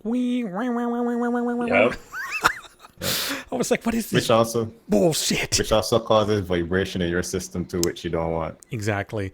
So I got like a thermotake fan to take the place of that one. The place I had to go to was quite far, and came back with that, and it had it had to have like red LEDs, and I was like, really? So apparently I'm esports now because everything I have glows. My computer's full of glowy parts. My keyboard has red glowing, and my mouse has blue glowing. So I'm like, great. And then when I live stream, my camera has like the blue lights on the outside, because it's a Logitech C920 or whatever. So there's a few things thrown in there. You are living the life. Apparently, my motherboard has a whole bunch of red lights that you can change the colors, and then they also added in a LED strip. Yeah. No good reason. It's like, I guess I could always use it if I want to like tweak something inside the system at night. Yeah. How often do you have to change the water out? The water? Yeah, for the fish that they put in the glass panel in between. Oh, yeah. I thought you were going to go with because it's water cooled. Yeah, well, it is partially water cooled, so there's a water cooler in there. But I haven't had any issues with the fish. No fish are dying so far, so I haven't changed anything. Nice. But I'm just amazed that because I know people they have options that you could put LEDs on the lights, on the fans, and all kinds of stuff, and I'm like, why? I don't need a disco when I'm playing. I'm trying to induce an epileptic seizure or something. But you don't want to try to like have that happen to you. Like, I haven't had the right amount of lights in order to get a seizure. Maybe if I add more. Yeah. Well, don't you got to look cool to all your internet friends who can't see your rig anyway? It's true. Yeah, awesome, man. but one thing I will say though is like that laugh though. The setup on the system and like playing games, like I don't go up to like the heat doesn't go up very high. Like I get up to like maybe like 50 degrees in temperature, and I'm playing Division on Ultra, all the settings, and Shadow Warrior 2, everything turned up, everything turned on. Wait, what was the thing about that though? Oh, I figured it out. You actually, for the Shadow Warrior 2, it had a setting where you could say just Ultra, and it just puts everything on. Right. But I had to click on it, and then when you click on it, there's a drop down, and in the drop down it says Custom. So once you select Custom, then it just says, you can change everything you want. Yeah, because basically that's what I did. Phil was telling me, so I set up this new stuff or whatever, and I put everything on, put it in Ultra on Shadow Warrior 2, and that's all it wants to play in now. It's like your system is becoming sentient. It's like, no, I want the good shit. Yeah, but the thing is, like with my older system, my laptop, I had like everything that's turned way the frig down with Shadow Warrior 2, and I was getting like 30 something, close to 40 frames per second, just barely, eking it out. I was adjusting and tweaking things to say, can I get a little bit more visuals and not sacrifice frames? I was adjusting and testing all these different things, but with this system, it was like, put this shit on Ultra, man, and you're not dropping below 60 frames, and you're not taxing the system because I'm not getting hot. So you want to put something out? You want to play another game at the same time? Oh shit! I was like, what the hell? I haven't even tried that with Shadow Warrior 2 yet. I got the new card, and I benchmarked Rainbow Six Siege and, of course, The Division, because The Division just eats up so much processing power with I have no idea why. It just does. It takes up so much. I'm assuming it's the open world. It's got to be that open world and the way it's trying to, I don't know. But that would be more, in my mind, CPU related, But because GPU in my mind is more about like effects. But I guess there is just a lot going on there, based on what you said, it being open world, draw distances and whatnot, And that's also one of the things about like MMOs in the past is most of the environments tend to be very, well, here's a mountain and it's brown. And you're going to walk through a field with no life. It's just a desert, or it's the grass is just green paint. That's it. because they're trying to, promote them, work across the board on a lot of different systems. Warframe works on a lot of different systems, but their environments are not that big at all. They're, they're very linear, so you have to work your way through them. They're not very open. But saying that though, like this new tile set that they added in, you can go up pretty high in it too. So they are expanding constantly. Like every time they bring in a new tile set or add new material to the game, they're expanding it. It's going further, and it's still running the same way. So whatever they're doing, thumbs up. Keep it going. Yeah, nice. Okay. Well, I can't remember if in the beginning we talked about what was free this weekend. I think we did. No, we did not. Oh, okay. Yeah, we didn't. That was in the That was pre-show. before the stream. Yeah. Okay, right. So Rainbow Six Siege, Dirt 3, and Gone Home are free this weekend, basically until Monday. I don't know through Monday. I think it's until Monday. So you can check those out, I believe, on Steam. Except for Gone Home, I'm not sure if that's on Steam exactly. But if you just Google, Gone Home free weekend, I'm sure you'll find it. That is incredible. Yeah. That is incredible. The caliber of quality games that are free this weekend. Yeah. The only one that I have interest in, I already am. But I'm not interested in Gone Home nor Dirt 3. Gone Home looks like something I never want to play ever. It seems like not interesting to me. That's all. I would actually, if someone's like, I'll pay you $1 to have that game, I would actually pause for a second before I'm like, oh yeah, it's a free $1. Of course I'll do that. I wouldn't do it for $1. I'd clog up my hard drive space. There you go, Phil. I'm not going to clog up my space. God damn liter of cola. Well, I Cola. clogged up my Steam list by adding the Dirt 3 because you know what, it's free. So I was like, fuck it. No, maybe one of these days I'll actually be good at card games. That's like free beer. I don't just take beer because it's free. Fuck that shit. I got standards, motherfucker. Wait, I'm not gonna download Gone Home. Huh? I completely understand that. Wait, Yeah. Where is Gone Home free? Because I'm on the Steam store page right now. That's and why I it's said. saying That's why I said that was the one that I don't know if it's on Steam, but you can just Google Gone Home free weekend, and I'm sure you'll find whatever platform it's on. Okay. Yeah, and then of course, if you have uPlay, Blood Dragon's available, and this is really only for the people currently watching on stream because by the time this comes out, who knows when? I mean, I think I released the last podcast on Friday.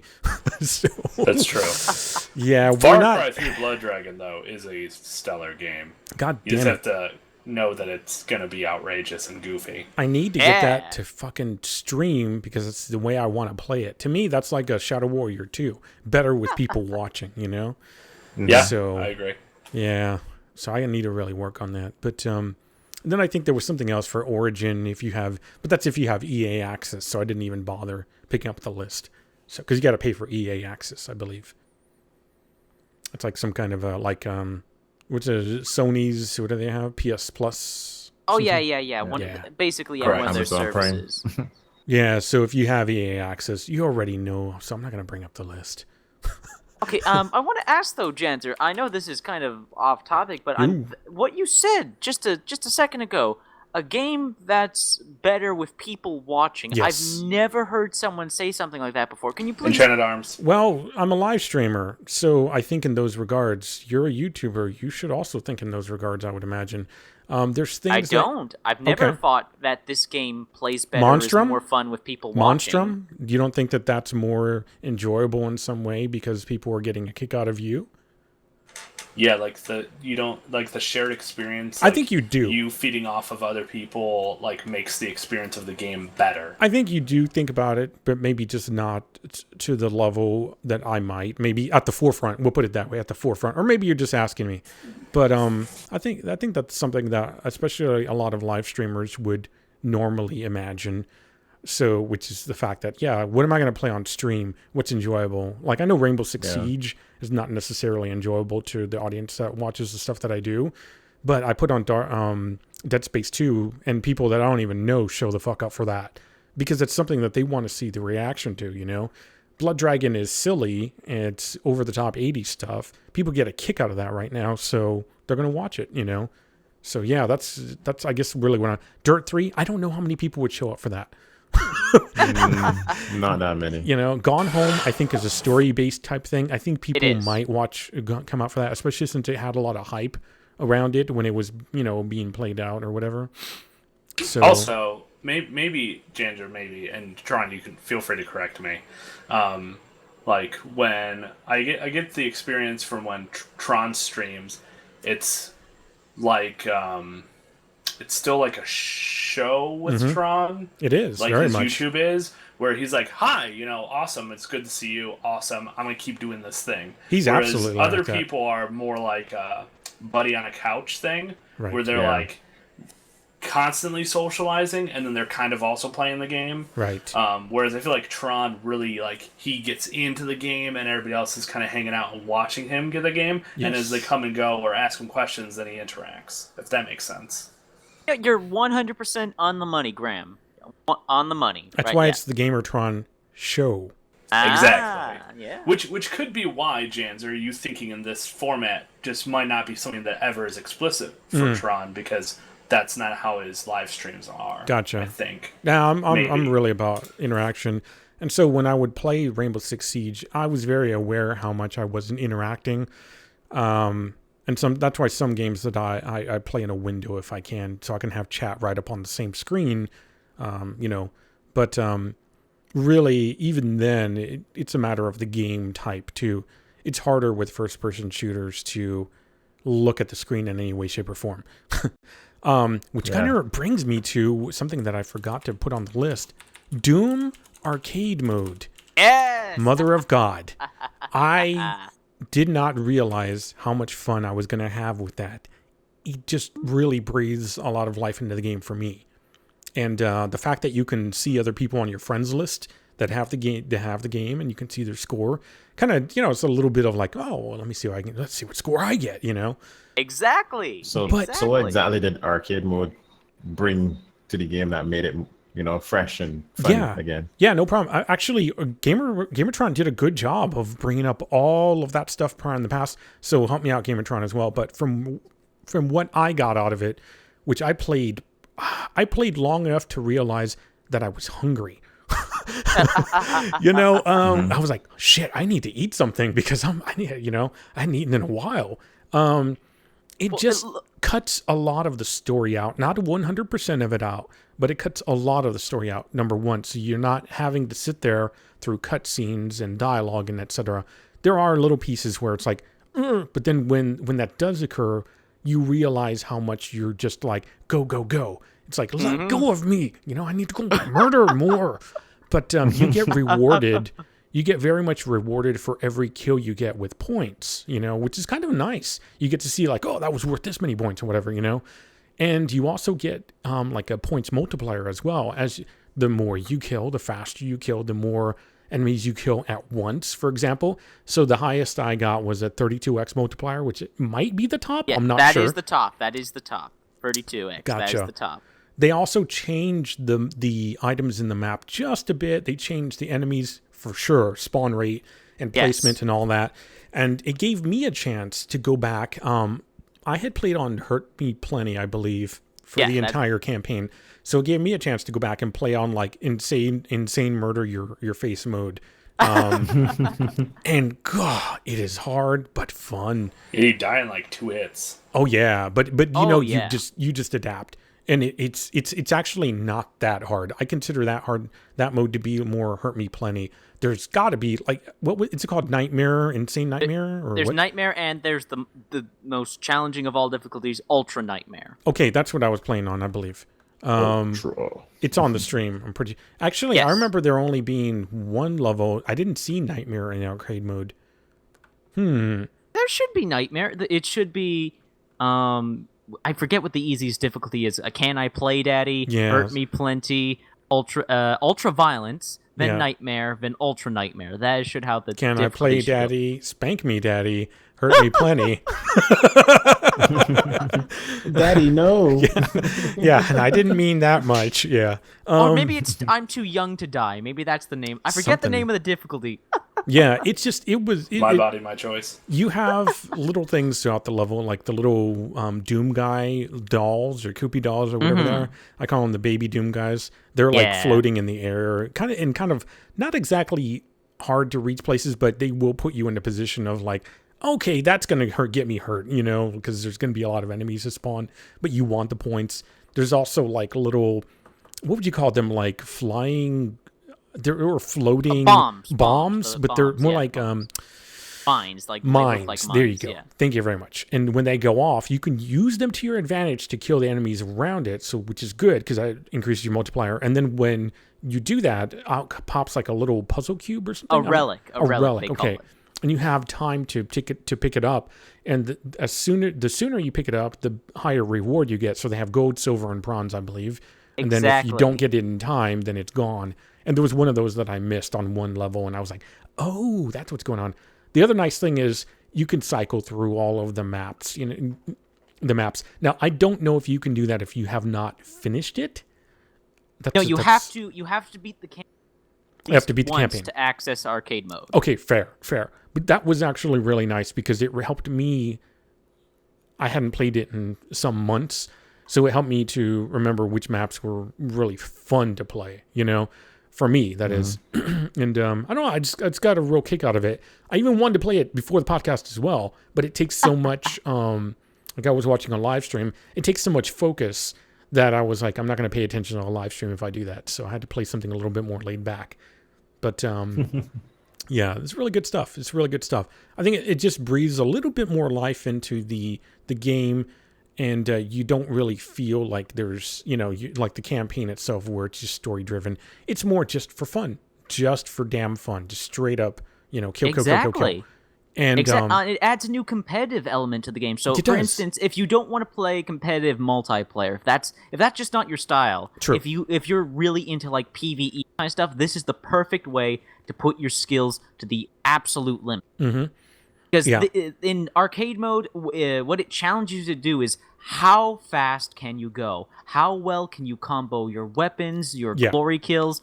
Like, how masterful are you at the game's mechanic? Yeah, you have to memorize the highest possible score. The nice thing is the spawn happens mostly the same way, so it gives you a chance to really perfect your speed runs if you're into speed running, because you have to memorize, where do I need to go? What's the fastest route through this map? Where are all the items? How can I get the most kills, Like, I don't want to leave anyone behind. So, no monster left behind. That's my campaign for 2017. And it's just a fun time. It's kind of nice because I like personal challenges, and it's definitely a personal challenge kind of a scenario there. It's a good time. It's a really good time for me, at least. Arcade mode is good stuff. And we're not done yet. Keep in mind, Doom is not done with the updates yet. They're not done. There's at least 1 or 2 more free updates before the end of the year. And id has already come out and stated that this is going to happen. And I'm so glad that is happening. There's going to be bots. They're going to be adding multiplayer bots soon. Oh, for PvP. Yeah, for PvP. There's going to be bot play. Nice. Oh, so those of y'all get your bot play on. Nice. Yeah, hell yeah. Like, as much as I love so many games that have come out this year and what I've been playing recently, Doom has still remained my favorite game of the year, because even after I noticed you saying that. Yep. Even after it's done, it's finished out for months, and I've been playing all this new stuff. Then Doom comes out with a new update like this, and it goes to show you, hey, we're still a kick-ass game, and we still kick all these other games' asses. Here's why. It's just friggin' love Doom, man. It's so rare that we get a game like Doom that just gives you so much content after the game's released. It gives you a buttload more content. It's for free. Keep in mind, these free updates are free. There is the pay-to-play multiplayer stuff, but even some of that stuff is free. They've made it so that everybody gets to play the DLC maps. But if you want to access them in private matches, well, you need to buy them. That makes perfect sense. Even the DLC weapons, you can get them in that map, which is, it's just awesome. The fact that they're even being their pay-to-play DLC to give you like a taste of it, and if you want the whole thing, if you want full access to it, you can pay the money. Doom's just great. Doom's just fucking awesome. Graham, have you gotten Doom yet? No, I have not. Heresy, man. I thought about it twice when it was on sale, but it was still more than I wanted to pay for it. I think it's only been as low as 30. I think. Well, There's a couple times when it was like 35. Dude, that's a steal for Doom. I've seen some leaks, just so you know, Graham. I've seen some leaks, but this was all like console stuff, like from like I think it was like Walmart or one of those. Yeah, Target. Talking about the Black Friday sales and stuff. Like they had Doom on the list for like $25. Best Buy. Yeah. Just saying between Black Friday, Cyber Monday, and Christmas. I'll put this into perspective for you, Tron. Yeah, I was going to try. Go ahead. I bought Dishonored and all of the DLC full package for $15, which is a must steal. Like you just have to do it. Yes. That was 2.5, 3 years ago. Have Yeah. I played it? Fuck? No. So that's what I'm saying. Yeah, if but it's that's not like something that I need to play right now, or if I think I'm actually going to play it, I'm not going to spend the money on it. Right now, I'm pretty happy with what I do have to play, and there's still games I kind of want to play that I haven't had the opportunity to. I just don't have the time. So I'm not really willing to shell out that much money for a game that I probably will enjoy, but I don't need to play now, and so that the extra incentive to spend more to get it early isn't there. Right, and you haven't really shown any like care for it. I think that's more important too, because I've seen you play other games that are not new at all on your live streams. So I think there's another thing that I think the closest I've seen you play to something like that was like, no, I don't know, a first-person shooter. Yeah, but I haven't seen him play that much of it either. You know, I was gonna say Gears of War, but that's a third-person type game. You know, which goes in line with something Gears like of War the Division, Judgment, which is a few years old. Yeah, and those are, like I said, third person. And not that was exactly a free first game person. from a long time ago. First person game I recommend highly for Graham for me is Shadow Warrior 2. I think Graham would just have a blast with that. He got that for free, so. Yeah. And it is fun. No, I mean, for him to be streaming. Oh, fuck that's yeah. I want to see that. I think first-person shooter-wise, I think really the only one that I've played that's like semi-recent has been Siege and that's true. Destiny. I think that's really it. And I played a lot of Siege initially on my Xbox One because that's where I bought it on release. But I mean, I used to play a fuck ton of Call of Duty, like so. It's something that I feel comfortable with, but it's not where my origins of gameplay are. So look, COD is dead. COD is dead, and no one cares. Wane right? With the people that play them with you. So I usually end up going back to my foundation, which is RPGs, because you can play them and enjoy them at any time for any reason by yourself, or some of them that do have co-op elements, you can do it with other ones. But yeah. All right. We hear you, Graham. I think I would love Doom, and I think it would be fantastic, but I'm not willing to pay for it, so that's pretty much what it is. And completely. There was something fantastic. You have all of the weapons. You have all the upgrades. That's one thing I forgot to mention on the arcade mode. You have everything unlocked, whether you did it during your campaign run or not. And one thing I did was build a melee build, of course. And let me tell you, when you have certain relics on and you hit the Berserk, that can last forever. Not only that, but all you have to do is like punch in a direction.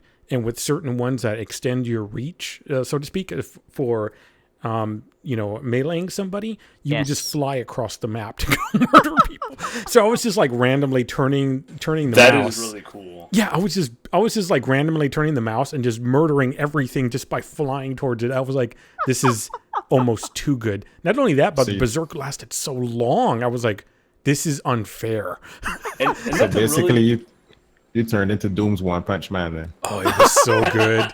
It was so damn good. That's a really, really good point, though, Janzer. Within that arcade mode, when they unlock everything, you can do lots of different things. Oh, yeah. So you could experiment and try and do your own thing. Right. And, be like, all right, I'm going to try just doing this. And I'm going to tweak this and that and this. And I'm going to see how well I can score doing just this. Absolutely. And then you're like, oh, that was amazing. Mm-hmm. Spot on, Graham. Spot on. I myself in arcade mode did an infinite ammo build and infinite armor build, where every time I killed demons, I got armor, and the more armor I had, when I was at a certain armor limit, I had unlimited ammo for my weapons. Nice. So the more demons I killed, the more armor I got, the more infinite ammo I had. Sweet. And the more fun you had. Exactly. Infinite balls mode. Nice. Oh man, that should be the name of the stream. Oh well. Well, just before we move on from Doom, one Sure. last thing I want to bring up about the snap map. So, I've been trying to pull myself away from Titanfall 2 to check off on Doom snap map to Just see what create it people in have been Snap Map. making. Pardon? I said just create it in Snap Map. Snap Map can do Titanfall everything. 2? True. But yeah, so I with all the new updates added to Snap Map, I checked back in to see what people have been making. Holy crap! You give these Snap Map makers, you give them a single tool, and they'll make 101 different unique things with it. Are there monsters having sex yet? Is there Trash Panda Maps Part 2? There is actually, and there is a porno, Graham. There is a demon. There is Good. a dude. Then Oh, they the did us porno on proud. Snap Map. The Demon Dating Sim is finally in. Yeah, Sweet. that's a thing. Nice. That's a thing. It's That's not awesome. Jakey Boys. It's not Jakey Boys, the one he said he was working on. This Yeah. is someone else did something similar. But yeah, besides that, I've seen people who were able to make tennis.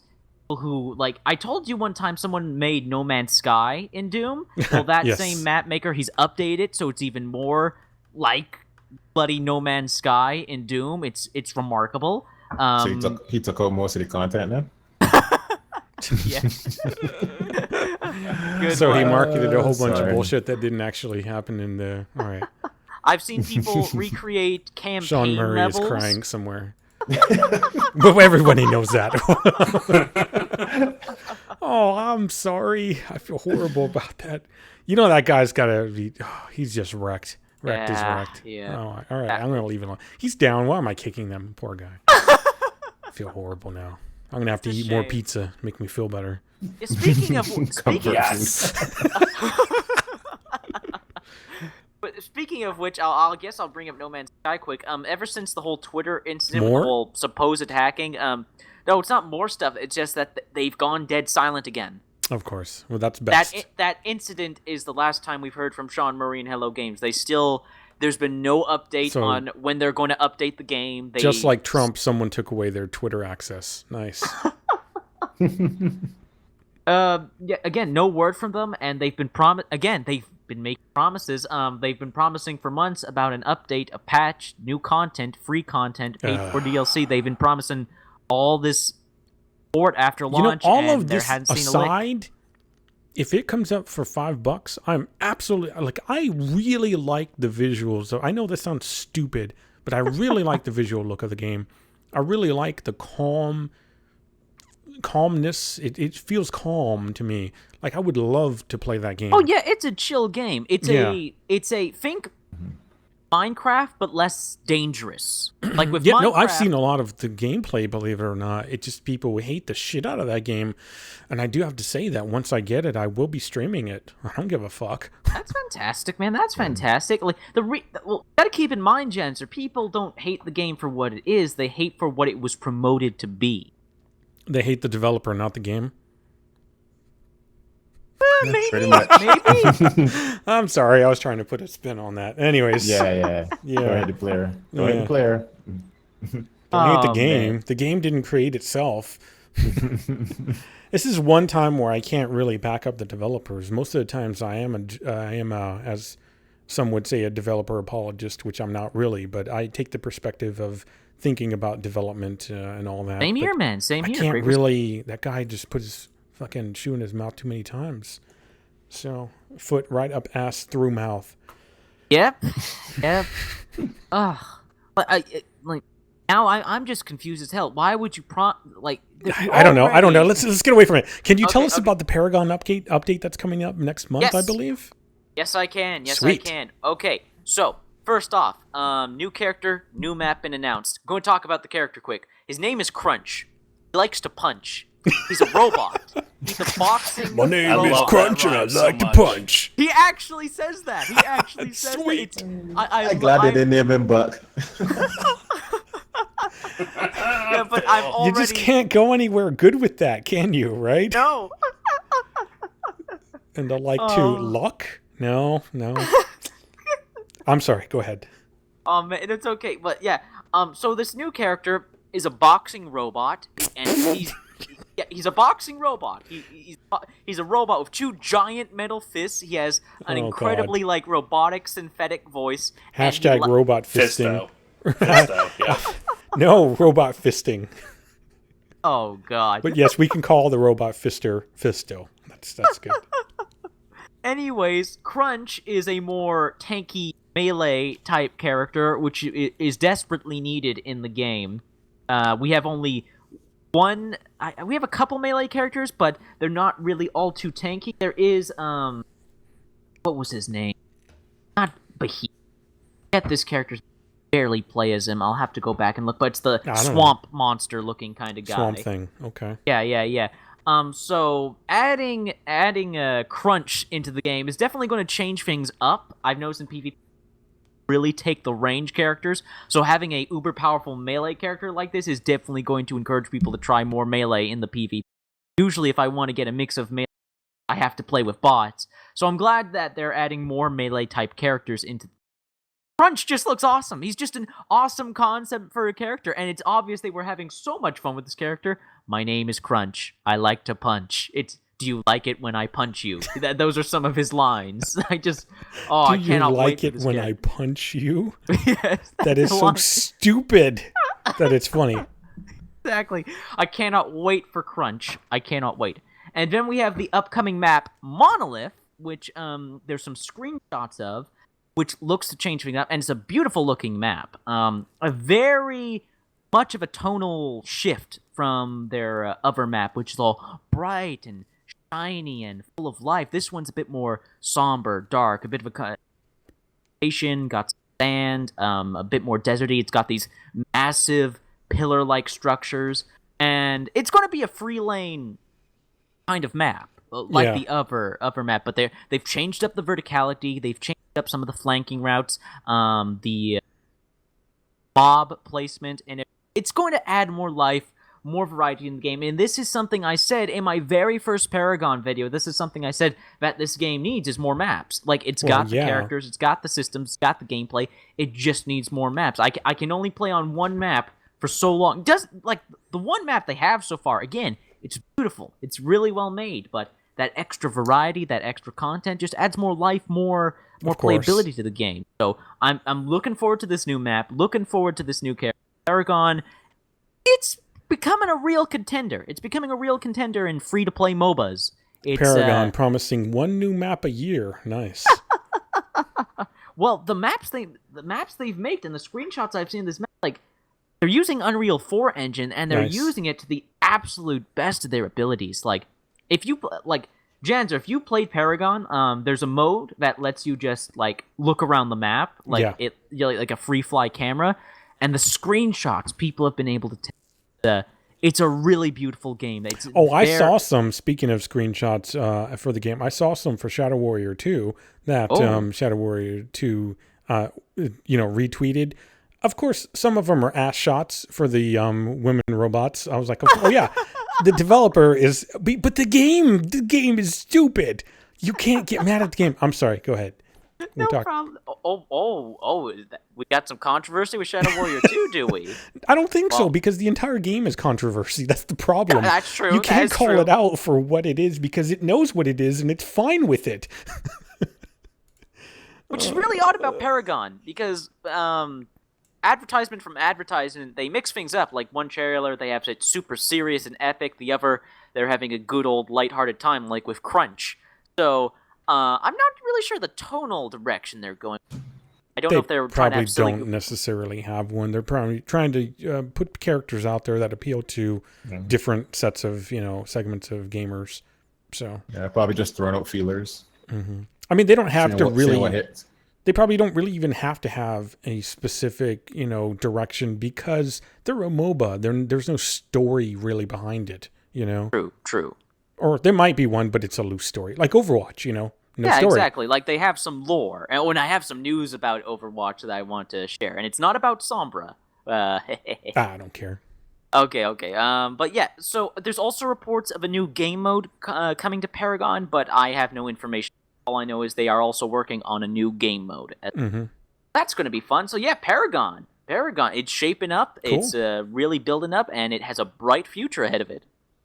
Nice. That's awesome. That's awesome. Good to hear. Let's see here. Well, to fill the void of conversation, yes, did Phil, we talk about crap. Rainbow Six? Sorry, I was looking at something. I was looking for that tweet from Devolver Digital. I think it was Devolver Digital. I think it was either them or if they have a Shadowrun.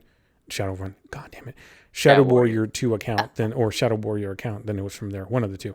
And this is where I'm starting to get confused as to precast or the actual cast. Rainbow Six Siege, Red Crow release date November 17th. So I know we yeah, Gamertron had brought it up. I just couldn't remember if we had set a specific date. No, I knew it was mid-November. I did not know specifically when in mid-November. But awesome, 17. That's only, what's today? Thursday. Today's the 5 days, Today's mister. the 12th. So, oh Yep, man, 12.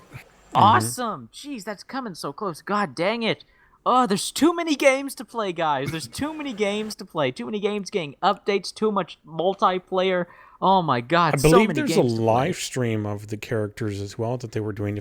If they didn't do it today, then they're doing it like 2 days. Yeah, I before. heard they were going to do that because thus far I had only known a little bit about the dude operator, not the chick as much. Deuterator. Actually, I'm googling this right now. It's either today or not. In the meantime, while you're looking that up, I read some article. CD Projekt Red is apparently losing money every year, even though like their latest game, Witcher 3, was doing well, sold well, and it's still selling well. Overall, revenue for the year is down, and apparently it's been like that for the past few years. So that's kind of weird because a lot of people champion this specific, game and this CD Projekt Red in general for what they do with The Witcher and specifically Witcher 3. A lot of people get on the bandwagon with like how great they are, and yet something's missing there. The revenue, it just makes me wonder. Okay, I know this was a game that wasn't it DRM free? Yes, DRM free, but on top of that, microtransaction free. Exactly. Not only that, but they went in and they added a bunch to it. I know that. So it just pisses me off in a way because games like this, games like Evolve Stage 2, that are doing, what the people want, why the gamers want, why are they not getting supported eventually? Is there just lack of a way to support a game when there is no microtransactions? Is the game really getting, basically illegally downloaded, if you want to say that? Something's wrong there. It's like a kind of like an industry darling in a sense, and yet it's going to go. There were even talks of like rumor of it being bought out by another company. So, oh shit! Yeah, they apparently put that to rest, but it just I don't know. I just keep seeing this kind of trend where people really like the developers doing what the gamers want, what you hear gamers want, but yet they're not making the revenue. So I can point out as simple as this, that there's a great deal of gamers out there that just don't keep their ear to the ground. They don't follow gaming news. They buy the latest games. They don't look at the policies. There's a huge margin of gamers that just don't get involved with the community and don't listen to gaming news. Yeah, it makes me What's worry that? for They things don't know. like Shadow Warrior 2 and Flying Wild Hog as well, They're in the same kind of like small company doing a big job, really, That game is not AAA, but tell me it's not. just say that it's not AAA. as good. It's AAA. Yeah. We can call it AAA. I was Not talking AAA to me. yeah, budget absolutely. AAA. Absolutely. There were I was playing The Division earlier and I was playing the Underground DLC, and by far that probably is the best of the games that came out this year. That probably has my favorite music tracks of all games this year, including Doom and including Shadow Warrior 2. But I include those three because those three stick out in my mind immediately. 2016, games. Doom had great music. So did, of course, Wolfenstein: The New Order, but Wolfenstein: The New Order is 2014, I believe, not 2016. Yes, yeah. So Doom had great music, but it was the same guy. Shadow Warrior 2 had great music. I love the bunny music, for example, Bunny God, metal music. But there's also really good music in there, good environmental effects, all that. The audio is all great for Shadow Warrior 2. And then, but by far, whatever it is, they just tapped into something really great with the underground DLC's music tracks, Yes. which I don't know that you can find anywhere. I'm sure I can find them on YouTube somewhere. Somebody's ripped them and they're just playing them. Oh, You know? absolutely. They do it all the time. Yeah, which is kind of a good thing because, God, I would just play that music as background music. It's so good. But to go back to something that y'all were saying before, like with them not getting the support. Yeah. I think also part of that problem too is like websites like G2A. Oh? Where they're selling like illegal keys or keys that people get really cheap. Because like even with like Shadow Warrior 2 and I would talking to somebody on someone else's stream about it. Yeah. And the person was like, "Oh yeah, this game looks so great. I'm gonna grab it on G2A." I'm like, really? You're just gonna screw over the developers like that? Because they don't get that money. Right. Our majority of it doesn't go to them. So it's actually something important that you're bringing up. And there was one thing that, remember how you tipped me off to, the game being given away for free by like a, I guess somebody that they do marketing or something. I don't know what they're like a hype machine person. PR basically. A PR company, yeah. Yeah. What was one of the things that person said? Do you remember what they said about that? And they were saying that they were giving out a lot of press release copies and stuff like that because they know that people are just going to go and get the game on like G2A or illegally download it. So it's like they might as well just give out some keys, right? Or a bunch of keys to even people that don't even have many viewers, so as to just keep that buzz going, and because people are just going to steal it anyway. Yeah, there was something. It was something more. I think the wording that I read was even more to the point, which was like, rather than giving these keys away to key people, like batches of them, which is something that I guess the industry is normally used to doing. And I know they do that for games journalists, companies, so they'll give Paragon crap loads of, the reason I know that is because I remember another article where these, some of these games journalist servers would get hacked and people would steal all their fucking keys, for example. Yep.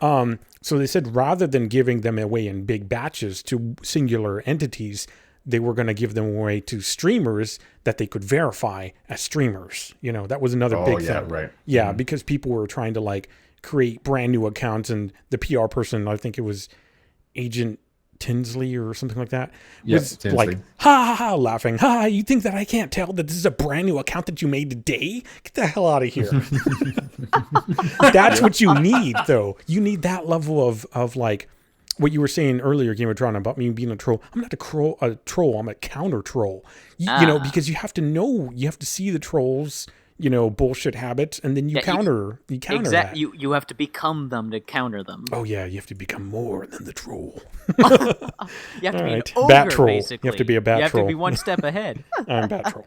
Troger. Troger.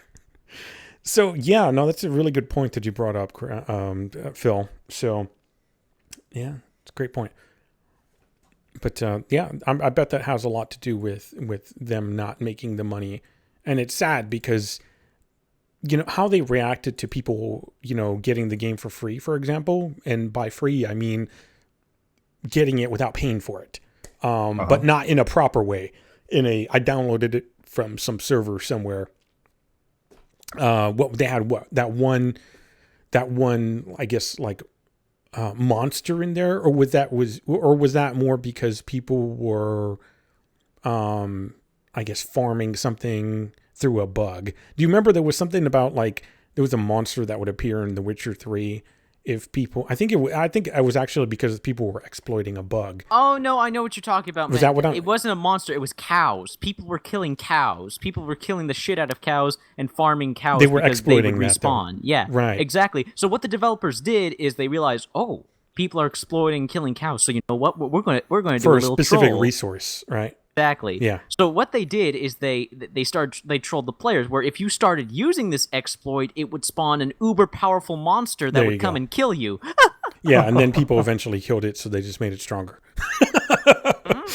They called it the Great Cow Guardian, I believe. Yeah, I definitely Genius. I know that there's games that have done counter trolling for people that have like lifted the game somewhere, Oh, pirating, anti-pirating. Exactly. Man. Yeah, Oh, and I thought it was something like one of that. the best. I gotta bring this up. A game that does pirating wonderfully. Have you guys heard of the Serious Sam games? Yes, of course. Yep. Oh, okay. Well, in Serious Sam Free, what the devs did, if the game detected that you had pirated the game, it would spawn a super powerful enemy that was Oh, that's super right. fast and would follow you throughout the game. Right. So while you're trying to play and beat this game and kill all the normal enemies, you have the scorpion, this super speedy scorpion, like Sonic the Hedgehog fast, Yeah. flying around the map, shooting at you, and like basically making the game 100 times more difficult because you can't kill it, and it's always harassing you.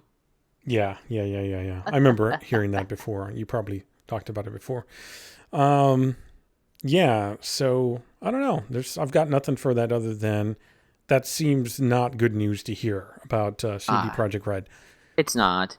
But Yeah. that goes to show you, like, there's several people out there who said, oh, The Witcher Free, it's going to sell well, it's a masterpiece of game. It's markedly sound. This is what all game devs should be doing with no microtransactions, no paid for DLC, all Right. that jazz. But, well, pricing right there. This goes to show you that even though we don't like it, even though we despise microtransactions, the ridiculous amount of DLC in the game, even though we despise this stuff, this does make the companies money. This does Right. make them money, and this The does thing is, benefit them in the end. Like I said, The Witcher 3 was actually apparently still selling very well and Oh, had yes, done it's- very well. So maybe it's the other projects that they did that weren't really pulling in money. I'm not sure. Do you know Tron? Because I feel like you hear a lot of stuff. The Cyberpunk 20, Yes. whatever Oh, yeah. it is. They're doing that. How's that doing? How's that doing? Last I heard, that's supposed to be still on par to be. Correct. Oh, done. that's still in development. We're not Right. going to hear from that at least another year or two. Well, at in least that another year or same two before we hear. article, they talked about the news about that is that they're putting more budget towards that game and Oh, yes, more resources. absolutely. So that could be a positive thing. That's good. Yeah. I'm kind of excited for that. Oh, though I I'm am, not really absolutely. a traditionally sci-fi guy, I feel like based on my experiences with The Witcher 2, that I feel like they could do a game like that pretty well. I'm sure, no doubt. My only concern with 2077 is that we still have no clue what kind of game it is. If it's a first-person shooter, a third-person game. We know it's going to have RPG elements. They've confirmed that, but we still don't really know what kind of game it is. Is it not loosely based off of an older game called Cyberpunk? I'm not really sure about No, that. no, I no, don't no. think so. No, they specifically stated that their game is separate for that Yeah. other Cyberpunk But game. if I know you what you're say the talking about, words, Graham. if you say cyberpunk, I'm already in. It just, you know, Right. It's a really cool genre. right. That's why I bought, Shadowrun when it came out or I whatever. have not read many books, but Huh. Neuromancer is a really, really great book that I read. Yeah, and even the game, the Technomancer, that's it's Right, kind of like yeah. that kind of idea too. So technology and guns. Oh yeah, I and forgot to ask magics. Genzer. Did you ever beat the Technomancer? No, because even though I have that much more time, apparently I don't have that much more time. I have time, and then I have other things that I'm trying to do as well. So I try to fit it in, but I can't just sit here 24, playing games. Even though I'd love to do that, there's other things I actually have to do as well. Completely understand. Yeah, trust me, can't I tell thought you about that- it too. I was like, oh, I could just play that. Then I was like, oh, I also have to finish Mass Effect, and I also have to finish, Dead Space 2. And there's all these things that I start up, and then I'm like, what about my other character? I just started another character in Division. The Division. Yeah, exactly. So You're starting all the way back from level 1. Oh yeah, man. it's because they don't have any profiles that you can use for your character. So you'd have to make another character if you want to try to not have everything so ridiculously overwhelming within your stash to look at and to change out. It just makes more sense to at this point create a new character because I have so much Also, gear. it's That's what I did. I beneficial have two to create characters. it's beneficial to create multiple characters in the Division because Phoenix credits are shared, and if you do a daily mission Did not know with that. one character, you can do it with another character and still earn Phoenix credits. I did not know that. Nice. So it's good to have multiple characters in the Division, but you can get even more Phoenix credits from the daily assignments and missions. Also, Speaking you could of, make that character a Pat Meal. that's Yeah. well, you have the stash for that technically, right? Yeah, you but have the stash. The stash is only so big. Really? Trust me, I've run out of stash space before. Yeah, they Oh, have yeah. they have mentioned when they released 1.4 that they are looking at increasing the inventory space in the stash. 1.4 or 1.5? When they released 1.4. Oh, okay. They said that it was people were asking about it before, and that they're still looking into making it happen sometime soon. Yeah, because a little bit of space for each person playing is a lot of space on their end or whatever, you know. The Division patch 1.5, speaking of survival tier 5 and gear score increase, as well as new gear, and of course, as what you already said, survival mode. Yes. I don't have a release date for that. Really? I don't have one. I'm not sure. I couldn't find one exactly. I think they said by the end of the year. So it's got to be December, I'm guessing. Oh yeah. Survival is coming out this year, and then we're going to see The Last Stand next year, early. Yeah. So I don't know what gear score is going to increase to. I think I saw something saying to 260 or something like that. 260? That would make sense. That would make sense. Yeah. Going 30 points up, yeah. I definitely think that they need to be a little bit less generous with giving you that immediate, like, you know, you jump to tier 5 and everything was already top level, you know, everything, 229, just boom. I was like, wow. And that was my fear, because when you give everybody everything, it does feel good for a minute, but then that's it, you know? Well, one thing I will mention about that though is that I've tried to do a little bit, but I'm not really big on doing that. But apparently, if you really want to min-max your character, you gotta farm a lot more, because you have to, like with a gun, you can only change one perk, and then the rest are locked. So you can re-roll that perk. Like if you don't like the perk that you got for it, or you chose the one that you want to switch. Yeah. You can keep trying to get the perk that you want, or get to the level that you want. That's true. We're talking nuance at this point, though. Yeah. You know, your gear score is still going to hit 229, but you're right. There is I want the perfect build, which is what I'm going through right now. Because even though I have a shitload of gear, like items, meaning the actual named gear items, such as like Lone Star and all that, I don't have the perfect set of Lone Star gloves just yet. I don't have the perfect set of, like, you know, Deadeye backpack just yet. You know, I have 3 types, but they're not quite as good as, you know, what I would need. So that's absolutely true. That's absolutely true. And don't forget too, we got crapped on a level 229 gear, but we still can't beat that incursion that we were doing with 3 of us. And I know that there are people that could do it with 3. I think we could do it with 3. We just that was our first run through. A lot of that has to do with like team building, you know, and knowing what to expect. Yeah, knowing what to expect, how the team's going to actually run, learning the incursion itself, you know, knowing what's needed, not just running with the gear that you want. Like I was running with gear that I wanted to try out, but it was not my like top level gear. So, you know, I know that for sure, you know. So, and not only that, but maybe your top level gear is not the gear that's needed for that incursion. So, fine, we've only done Falcon Lost as a group yet. We still haven't done Clear Sky and Dragon's Nest. Right. I told Graham that if the Division goes on a heavy discount, I'm going to get it for him, because I think he would play it. You know, I think he would. Oh yeah, he would.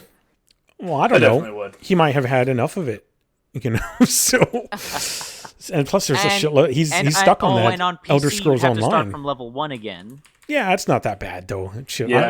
I am one who likes the build.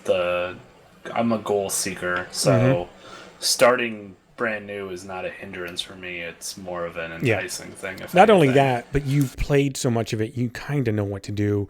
And I guarantee that 1.4 is going to blow your mind compared to what you first started with. You know, you're going to fly through regardless, because I'm doing it right now. I'm starting at 1. How long do you think it's going to take me to hit 30? This is a good little bet. How long? How many days do you think I'll have it by next podcast? Next podcast, yes. It depends on how much you play, but probably. Yeah. I am going to wager that it will take you between 15 and 19 hours. I'm going to guess closer to 18. That's hard to tell because I don't really gauge my hours. And like today, I started. And you might spend 10 minutes staring at a duck. That's the thing. I was watching a live stream. And that's okay, but that's why I'm guessing. Yeah, I was watching a live stream, so I was kind of like standing in the underground area, looking at my gear, but also interacting with the live stream. So your character was kicking it to the beats. Yeah, that's true. She was literally kicking.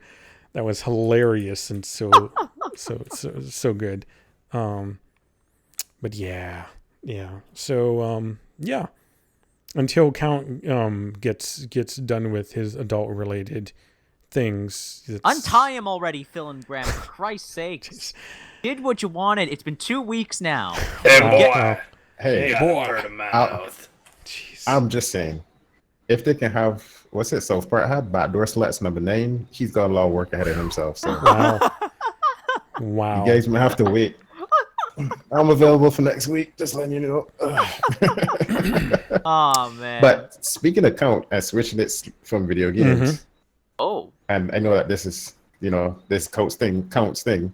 Oh. I'm going into Marvel now. Yeah. Oh.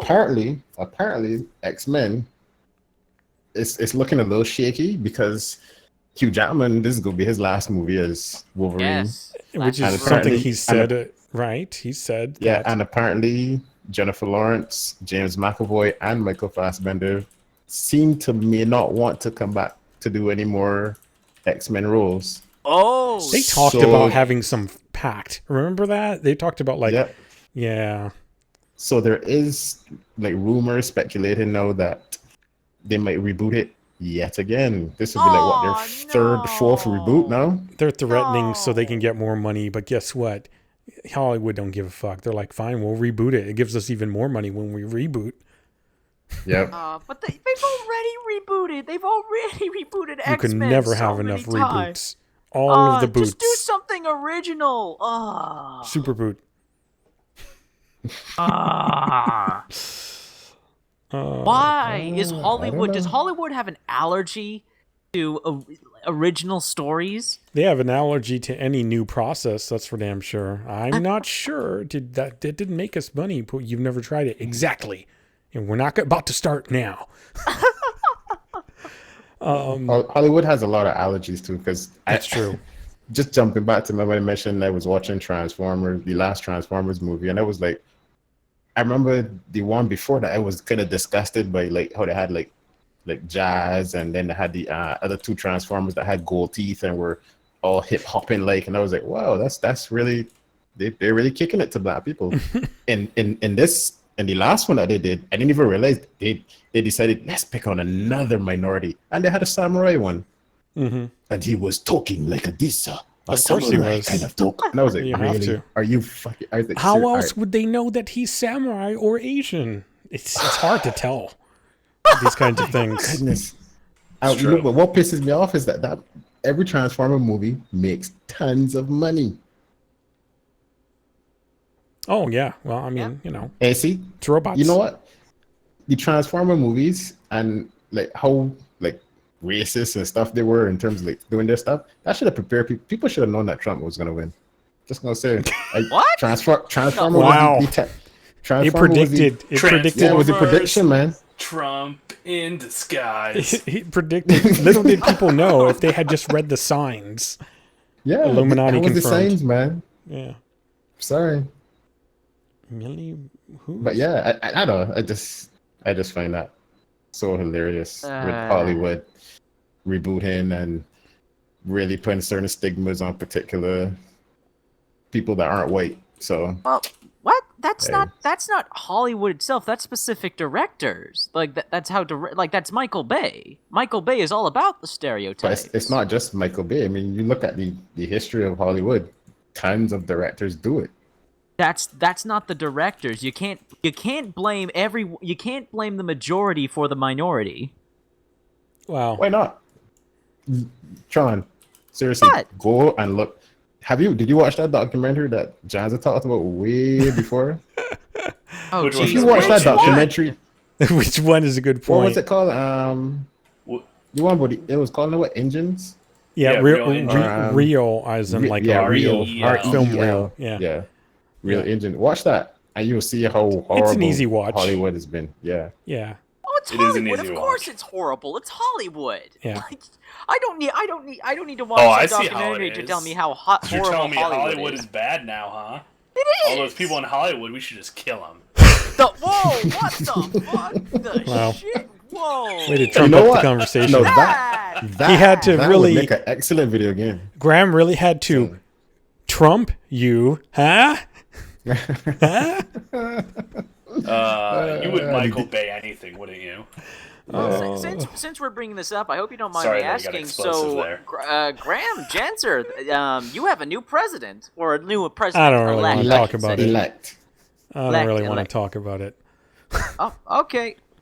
But yeah, I'm not saying don't. I just said I don't really want to talk about it. Oh, that's cool. That's cool, man. Even though I'm surrounded by states that are evil, I'm in an okay one, I guess. I'm in Texas, so there's no question as to what way Texas is going to majority vote. Yeah, that's just how it is.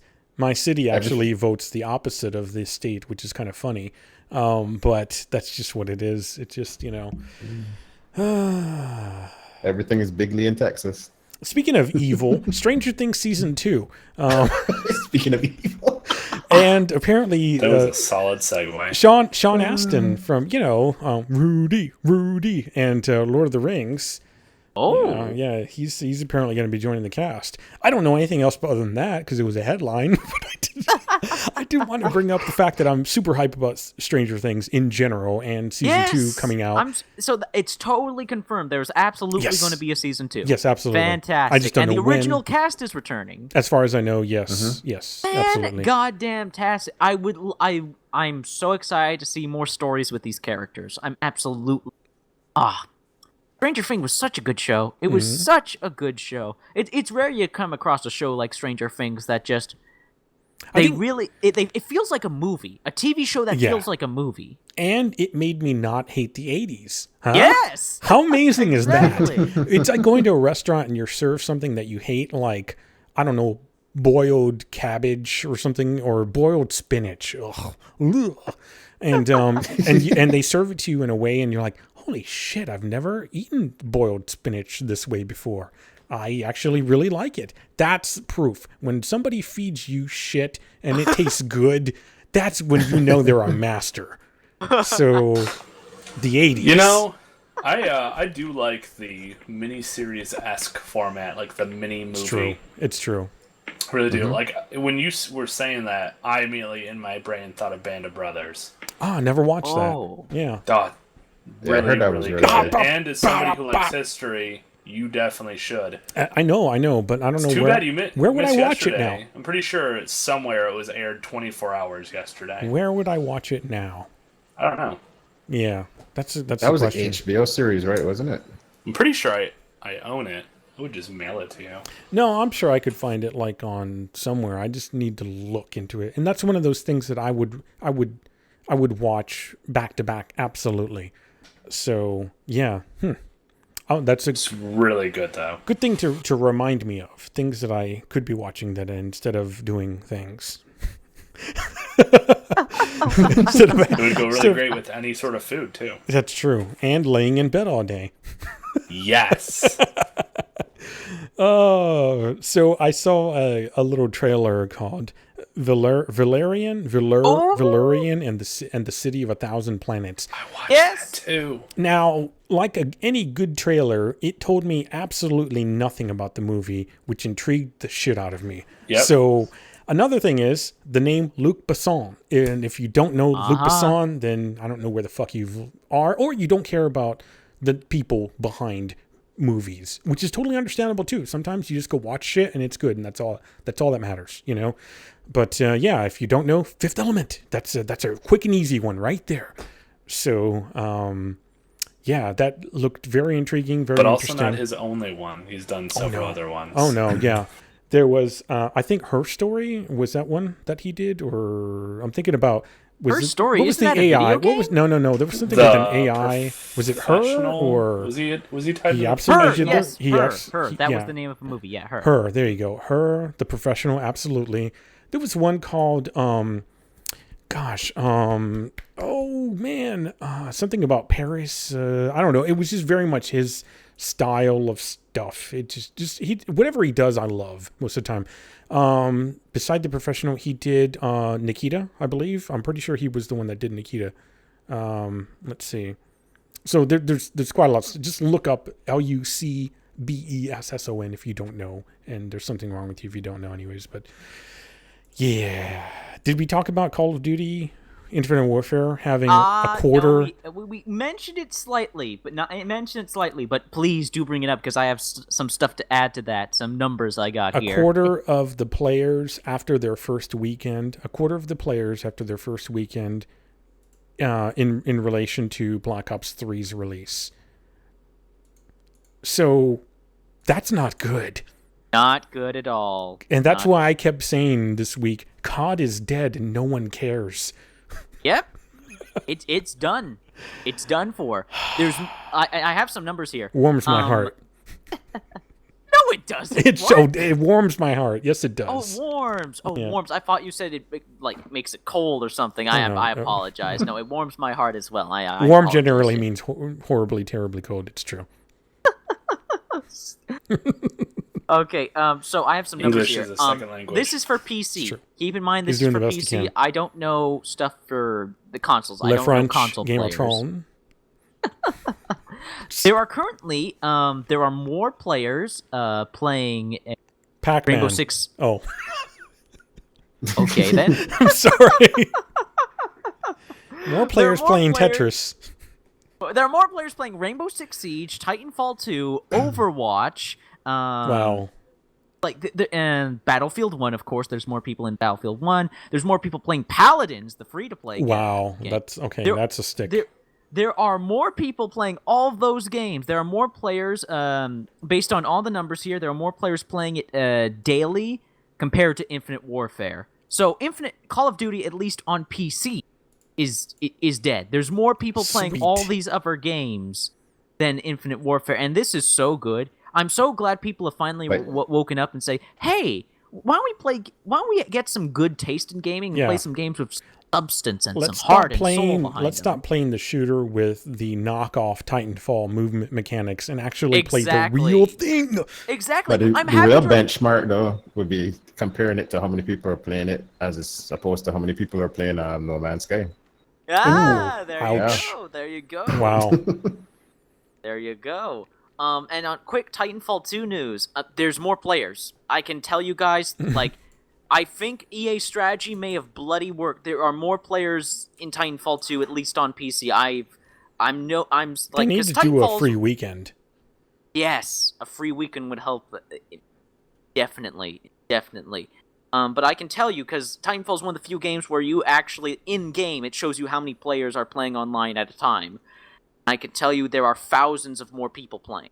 Thousands of more people. Not having budget to market it would be one thing, but not having the budget, thrown at the marketing for it and sticking it behind the release of a major title and the release of another major title, that's two strikes against you,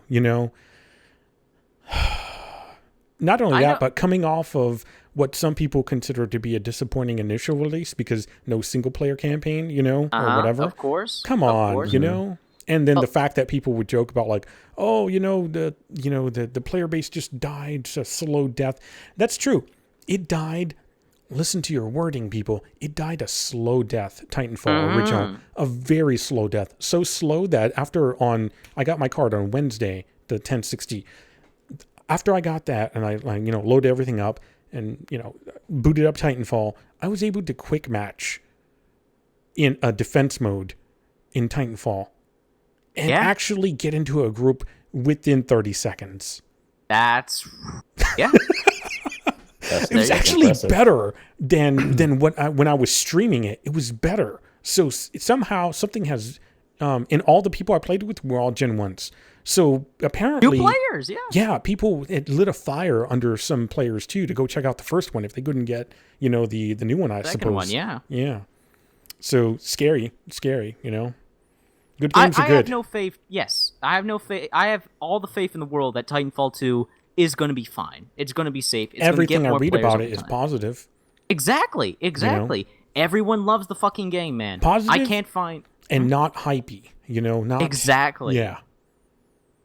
Exactly, man. I can tell you, and Respawn already has they're not giving us like a complete schedule or outline of what they're doing, but they have let us known that there's going to be multiple free updates. They're going to be constantly adding new maps, new weapons, new cosmetics, and modes. And keep in mind, all this shit will be free. They're going to be supporting the game for Vincent Palisade for at least a year. And depending on how many people buy the game, how much support the game gets, they may support it for 2 years of free content. We'll see how it goes. We'll see how it goes. We will see it, but we are guaranteed 1 year of free updates and content. And if the game gets enough support, enough people playing it, enough people buying it, we'll get 2 whole years of free content. I gotta say, I saw on chat and I saw Vibeat Fu say DLC free too, but from the corner of my eye, I swear to God, I read Dick free too. Is that a new Titan cosmetic?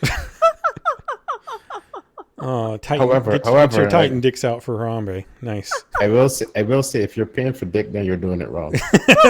hey, Dead Gorilla did get 11,000 votes for president. That was actually ridiculous. proven to be bullshit. Good, thank God. Yes, that was. Wait. People were was- throwing that out a was lot alleged? of. Yes, they Ooh, what? checked up on that because they said, here's the thing: how that works is it's still run like those write-ins. Which, by the way, I was working. So we had people ask about write-ins. Apparently, those write-ins, what happens is if they're not considered to be valid, such as Harambe, then they don't even count them as an actual write-in vote. So it wouldn't have been counted. Makes sense. It would have been That's what tossed. we're talking about. Okay, I missed Oh, that. okay. So, Yeah. oh my God! So you're serious, Grant? 11 million people? No, 11 I million? said 1,000. 11,000. Oh, It went 11,000, at some okay. point. Who It went knows? up to like 15,000. They were just trying to one up each There were other. 11,000 retards that voted But there for a dead weren't. gorilla. There No. weren't. It was Hey, bullshit. wasn't but true. at least they It went out wasn't and true. voted. That's the important part. Right. See, that stat or that Twitter thing came out or whatever it was, like I so don't early remember the where I next read day. it, but yeah. So early the next day. It was. You can look it up. It was debunked as bullshit. But Good. what they're doing is they're banking off of people looking for information to get fucking outraged at. So that's just what it is. The internet is one thing, and the rest of the world is another. Oh yes. Oh yes. True that. Absolutely. Yeah. Oh man. Well, guys, I am out of topics, but if you have any, you are free to run with them. Oh, I got something here I've been dying to talk about. So, this is going to be hard to believe, but Payday 2 did something more consumer-friendly than Overwatch. What? What's that now? So, you Wait, know what did how- Overwatch do that's consumer friendly? Good one. You got me there. What? But that's what you said. I want to know now. Oh, okay. Well, with Overwatch. Okay, with Overwatch. This October. They added the new PvE horde mode for Halloween. Their Yeah, and then they Halloween took it game away, mode. assholes. Yeah, exactly. Here's the thing. Payday 2 had something similar. They added a new heist, a new Halloween heist, but they're leaving it in the game. Because They're that's not what you taking it do. out. Because why No. would you take it away? Exactly. Yeah. So Payday 2. So you can bring it back the next year and say, hey, look, this is content we created. Yes. I was a bit upset that Massive didn't Massive Entertainment. Massive Entertainment didn't release like a mask for the Division. Come on, guys. Ask? Something for Halloween. Like the holiday. They could have done Oh, something. Come, okay. Well, they've been working on 1.4. I don't care. I'm a gamer. How long would it I'm take a gamer. to give you a free mask? Or And you know something, what? If you want to be an MMO, then you got to fucking do what MMOs do, and they give Yeah, away and free shit during holidays. Jizz all over holidays. So I True, expect true. my turkey tail. That's all I'm saying. But yeah, I just pants want with to... animal tails or masks or hats with like cat ears. Something stupid. Something, damn it. Oh man. Oh man.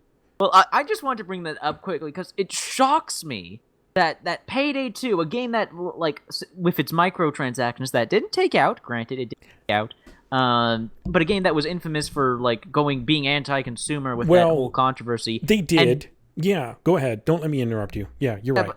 And then they do something like this because they used to take out heists. They used to take out heists beforehand, like they'd have holiday heists. They'd add them in, out. But now they're leaving them in. I gotta commend them for that. Hashtag just leave it in.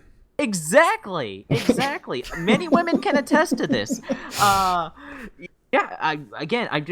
glad more devs are realizing, hey, maybe we shouldn't take this content out of our game because it adds more value. It gives the players more stuff to do. It's fun. Blizzard. It's fun. Just leave it in.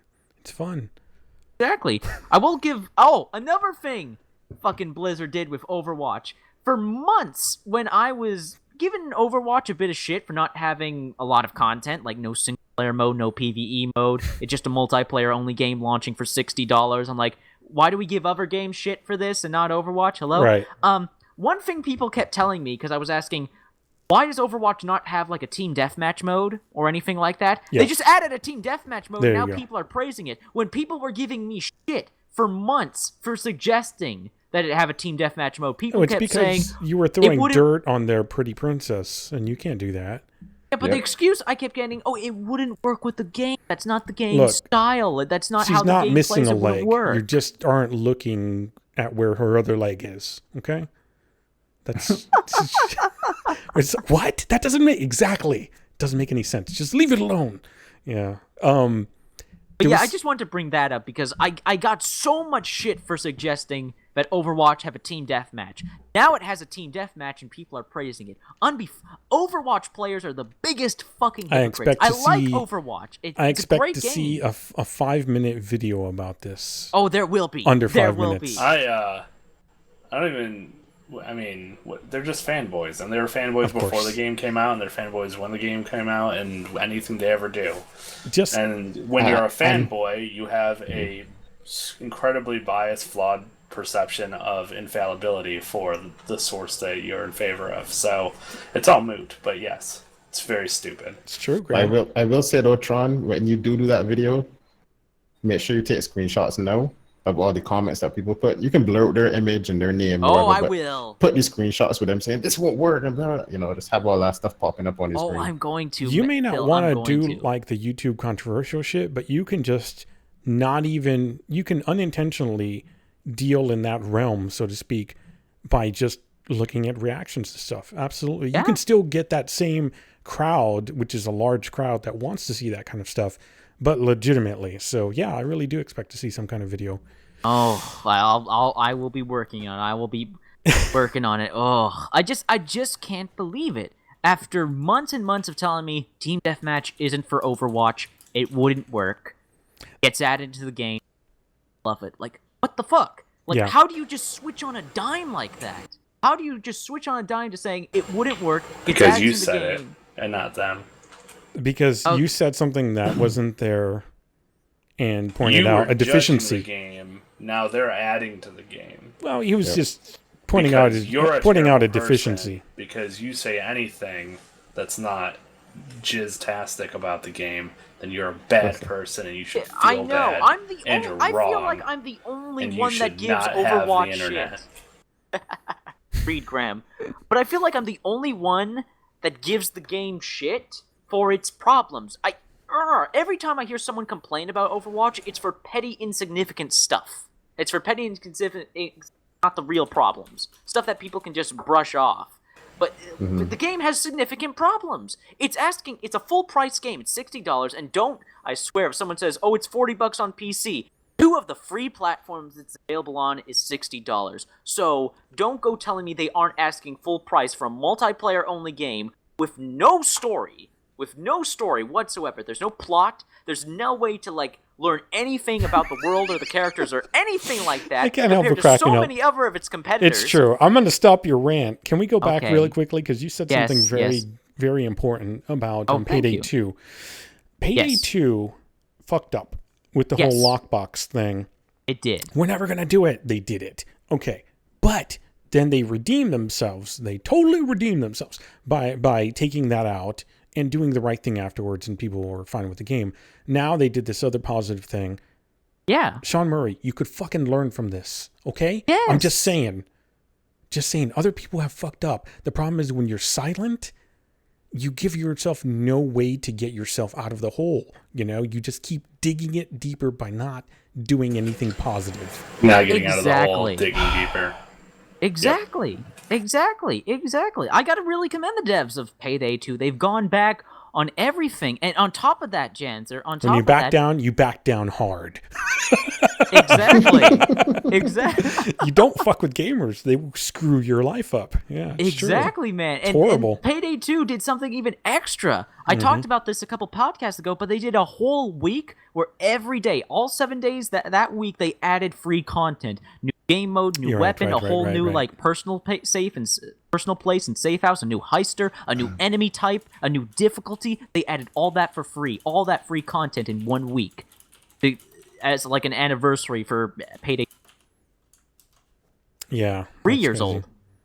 That is crazy. Yeah, exactly. So devs can learn. Devs can learn, and they can do a good job. I just and they can redeem themselves. They can do the right thing. They can learn, and just it pisses me off that Blizzard is making millions of dollars off Overwatch. They have millions of dollars. They have hundreds of people on their dev team, hundreds of people in the company to work on. And Are they're you pissed too off it's fucking not lazy. you making millions of dollars over, or what? It seems very personal here.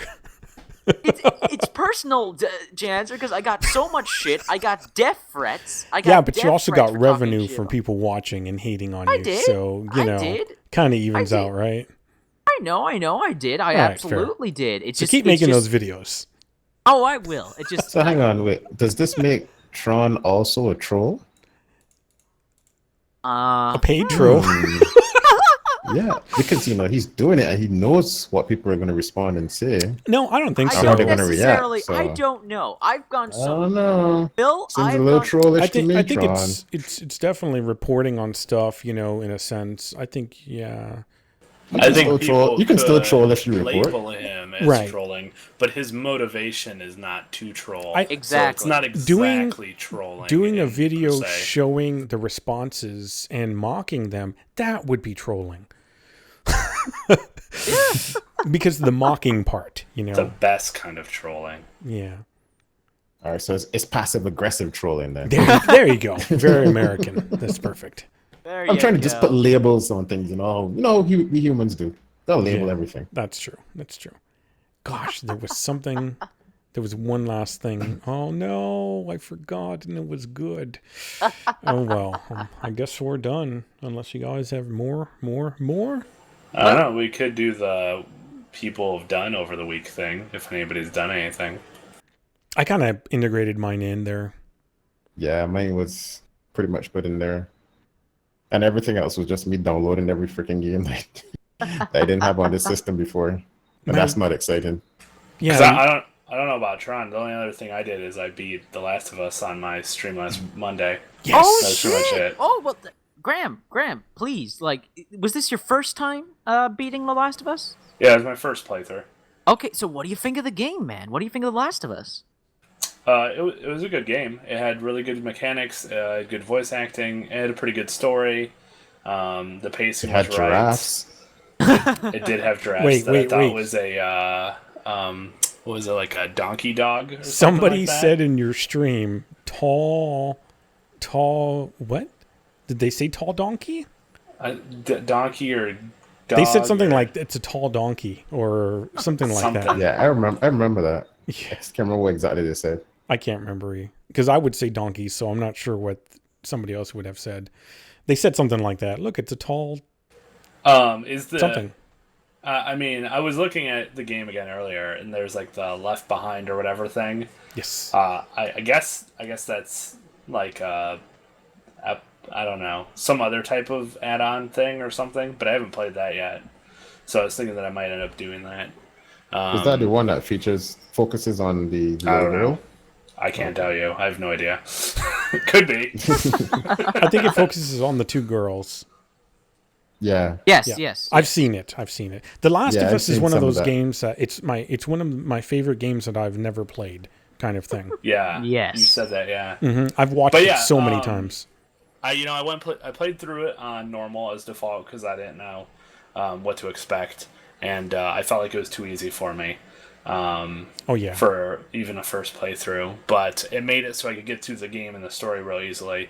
But it was interesting because we were talking a little bit earlier, and Janzer was talking about how it was interesting to see how I interacted with the game. Correct. Because it didn't. I'm pretty sure it probably wasn't the same as most people. Like most people, I think buy into the scripted expectation of an Yes. event, like.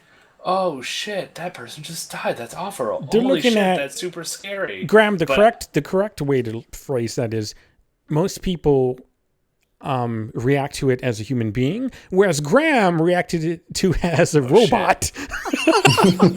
He was like, That's yes, that's this is not the compute. expected interaction that I would do. There we go. That's what I expected. That's correct. Either that or like a Hollywood director that had so many, movies under his belt that he already could tell what was going to happen. He's like, that was totally expected. They're either going to do this or this. Ah, yes, they did that. I was correct. He was just- Yeah, and I'm actually kind of I do that a lot actually. You do?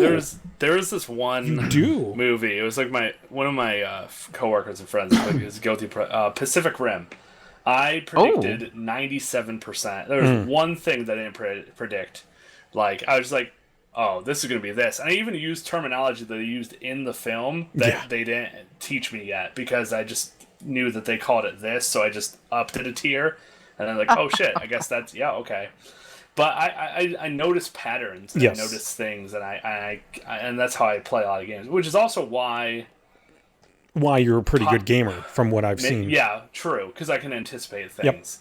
But like scary games and stuff, which I don't like anyway. I don't like scary stuff because of the way the anxiety or suspense like does with me physiologically, like the way it makes my body feel and whatever. Just I don't wear an like adult it. diaper. But That's all. also, yeah, exactly. That's what I need. But because a lot of those things are like suspense and whatever are usually pretty predictable, they're also less fun for me. Yeah. So it's like a dual not good. So like I was playing on my 12-hour bonus charity stream, Amnesia: Dark Descent, and that game was stupid to me. Yeah.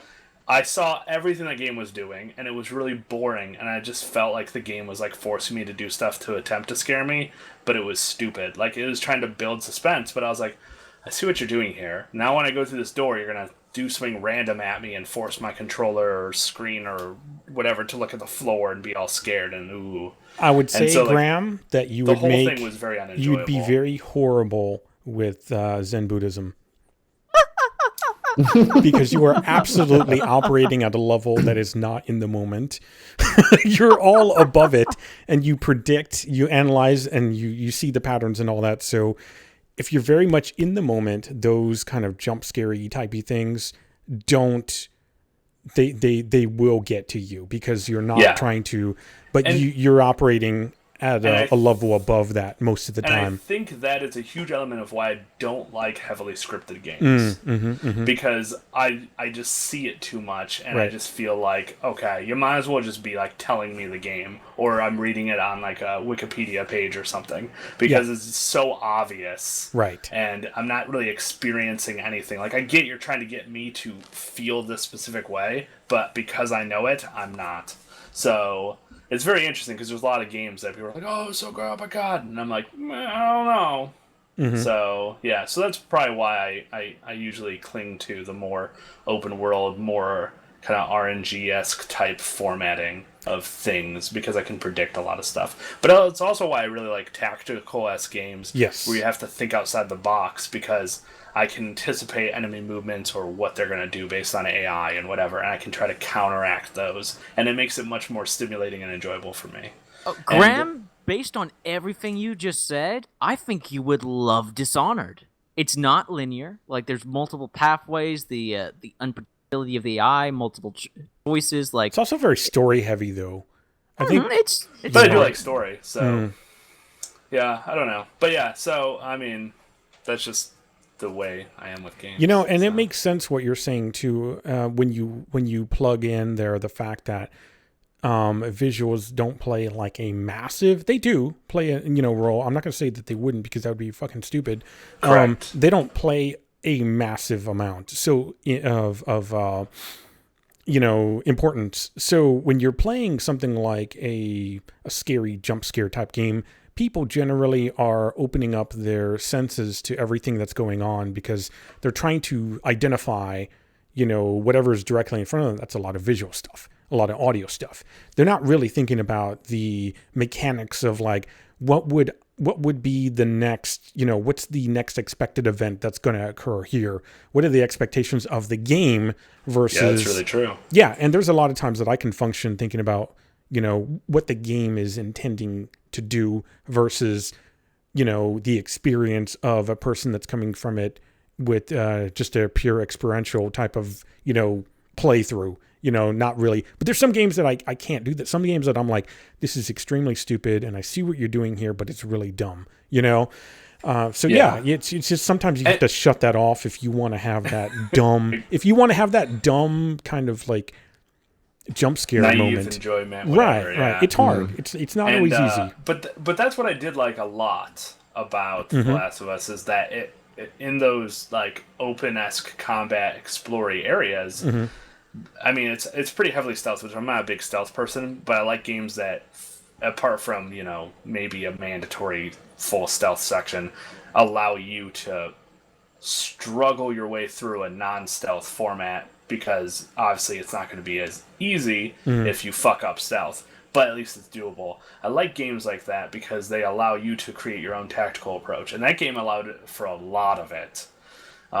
So, like... I imagine there's some people who are like, oh, I'm going to try this thing. Oh, shit. And they're like panicking, backing up and shooting all their bullets. And then they like have to reload and whatever. And they're just panicking the whole time. And those are probably really interesting playthroughs to watch too. But I didn't really do that. Instead, I was like, okay, I got all these things. Those are pretty tough enemies. I'll wait for them to get close together. Then I'll lure them to a location and then I'll Molotov them. I did that a lot. Because I knew that's how I could use a single item to take out multiple groups. Of course. And then go from there. So, I mean, that's what I really enjoyed about that game, is that the mechanics and the format allowed you to create your own tactical approach and then attempt to execute it to perfection or what have you, which is really cool. So your favorite game is Enchanted Arms? Absolutely. Actually, I mean, who doesn't want, from Soft when you were describing those armored souls, like crazy lolly I'm stuff? sorry. I mean, come on. Go ahead, Phil. Good, let Phil. No, saying the way that he describing those tactics, that sounds like straight up Dishonored alley. Especially Dishonored 2. I saw a lot of people talking about stuff like that, luring enemies to position and then throwing in a particular grenade, and yeah. Cool. Well, it sounds like maybe one of the next games I should start streaming is Dishonored. Yes. Well, he said Dishonored 2. I don't know about part 1. Yeah, I don't know how that worked in part 1, but in 2, apparently there's a lot of stuff like that. I know part 1 also had little puzzles too. Okay. Yeah. Mm-hmm. I'm trying to play part 1. I'm trying to play part 1, so if he says it's in there too, then... Yeah, it's in there. There's a lot... I've had some very memorable moments luring enemies in dark corners, strangling them, possessing their body, and then walking to the other side of the room pretending I'm them. And ladies, he is single, just to let you know. Yep. and apparently into autoerotic asphyxiation. And leaving it in. All right. Yeah. God damn it. I was hoping that we could stall enough so I could remember what that last thing was, but it doesn't matter anymore. Is it that Tron is the one that's in the Gimp suit? Is that what the mystery was? I think that would be impossible. He's in Canada. It's too far. It's too far for him to go. Speaking of which, before we end the podcast, I want to let you know, guys, from I know you guys don't want to talk about the election, but after the election results came in, all of our Canadian immigration sites crashed. I saw some tweets like that. I did read that, yeah.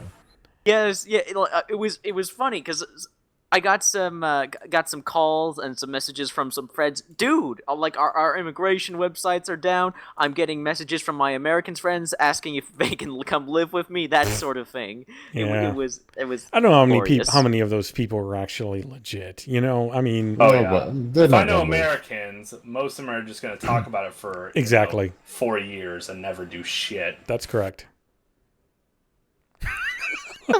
Shitting on all of America. This is B3 GamingCast. We grew up here, so we know it. Yeah, it's true. Get out there and fucking do something, goddammit. Are we done? Phil, you got anything else? No, I'm done. Gamertron? Yeah, we're good to go. Graham? I love you guys. Okay. Yeah, we're definitely done with that. Yes. Yes, we're done, but you're not done, listener and or viewer, because you can still check us out on iTunes and Podbean and all our other connections and ways to download us and check us out. Be Free Gaming, be sure to check out and subscribe to our YouTube channel. All the love and support is very much appreciated so we can take the Be Free Cast to new heights. World domination, it was within our grasp, guys. Wow. We need your help. We can get there, reach our goals, become monoliths of social media. Holy shit. Okay, All up Vince to you. McMahon. That's I thought he awesome. was gonna say. I was gonna say, don't let your dreams be memes and all kinds of Yeah, stuff. I thought Going for it. It's going in. Yeah, I heard him say something about, at first, help give us a reach around. I was like, wow, hold on. What are we promoting here? I don't know what did I make? All right. Thanks everyone for listening, and thank you, Gamertron, for that. Good thing, because I kind of forgot about all that stuff. Let's get out of here. By the way, remember, once again, we had Gramton Dryad. He's on Twitch a lot of the time, pretty much most of the time, and Philemon Grundy on YouTube pretty much exclusively. So, yeah. You Check give 'em them out. a reach around. Oh, geez. We're out. Thanks for listening.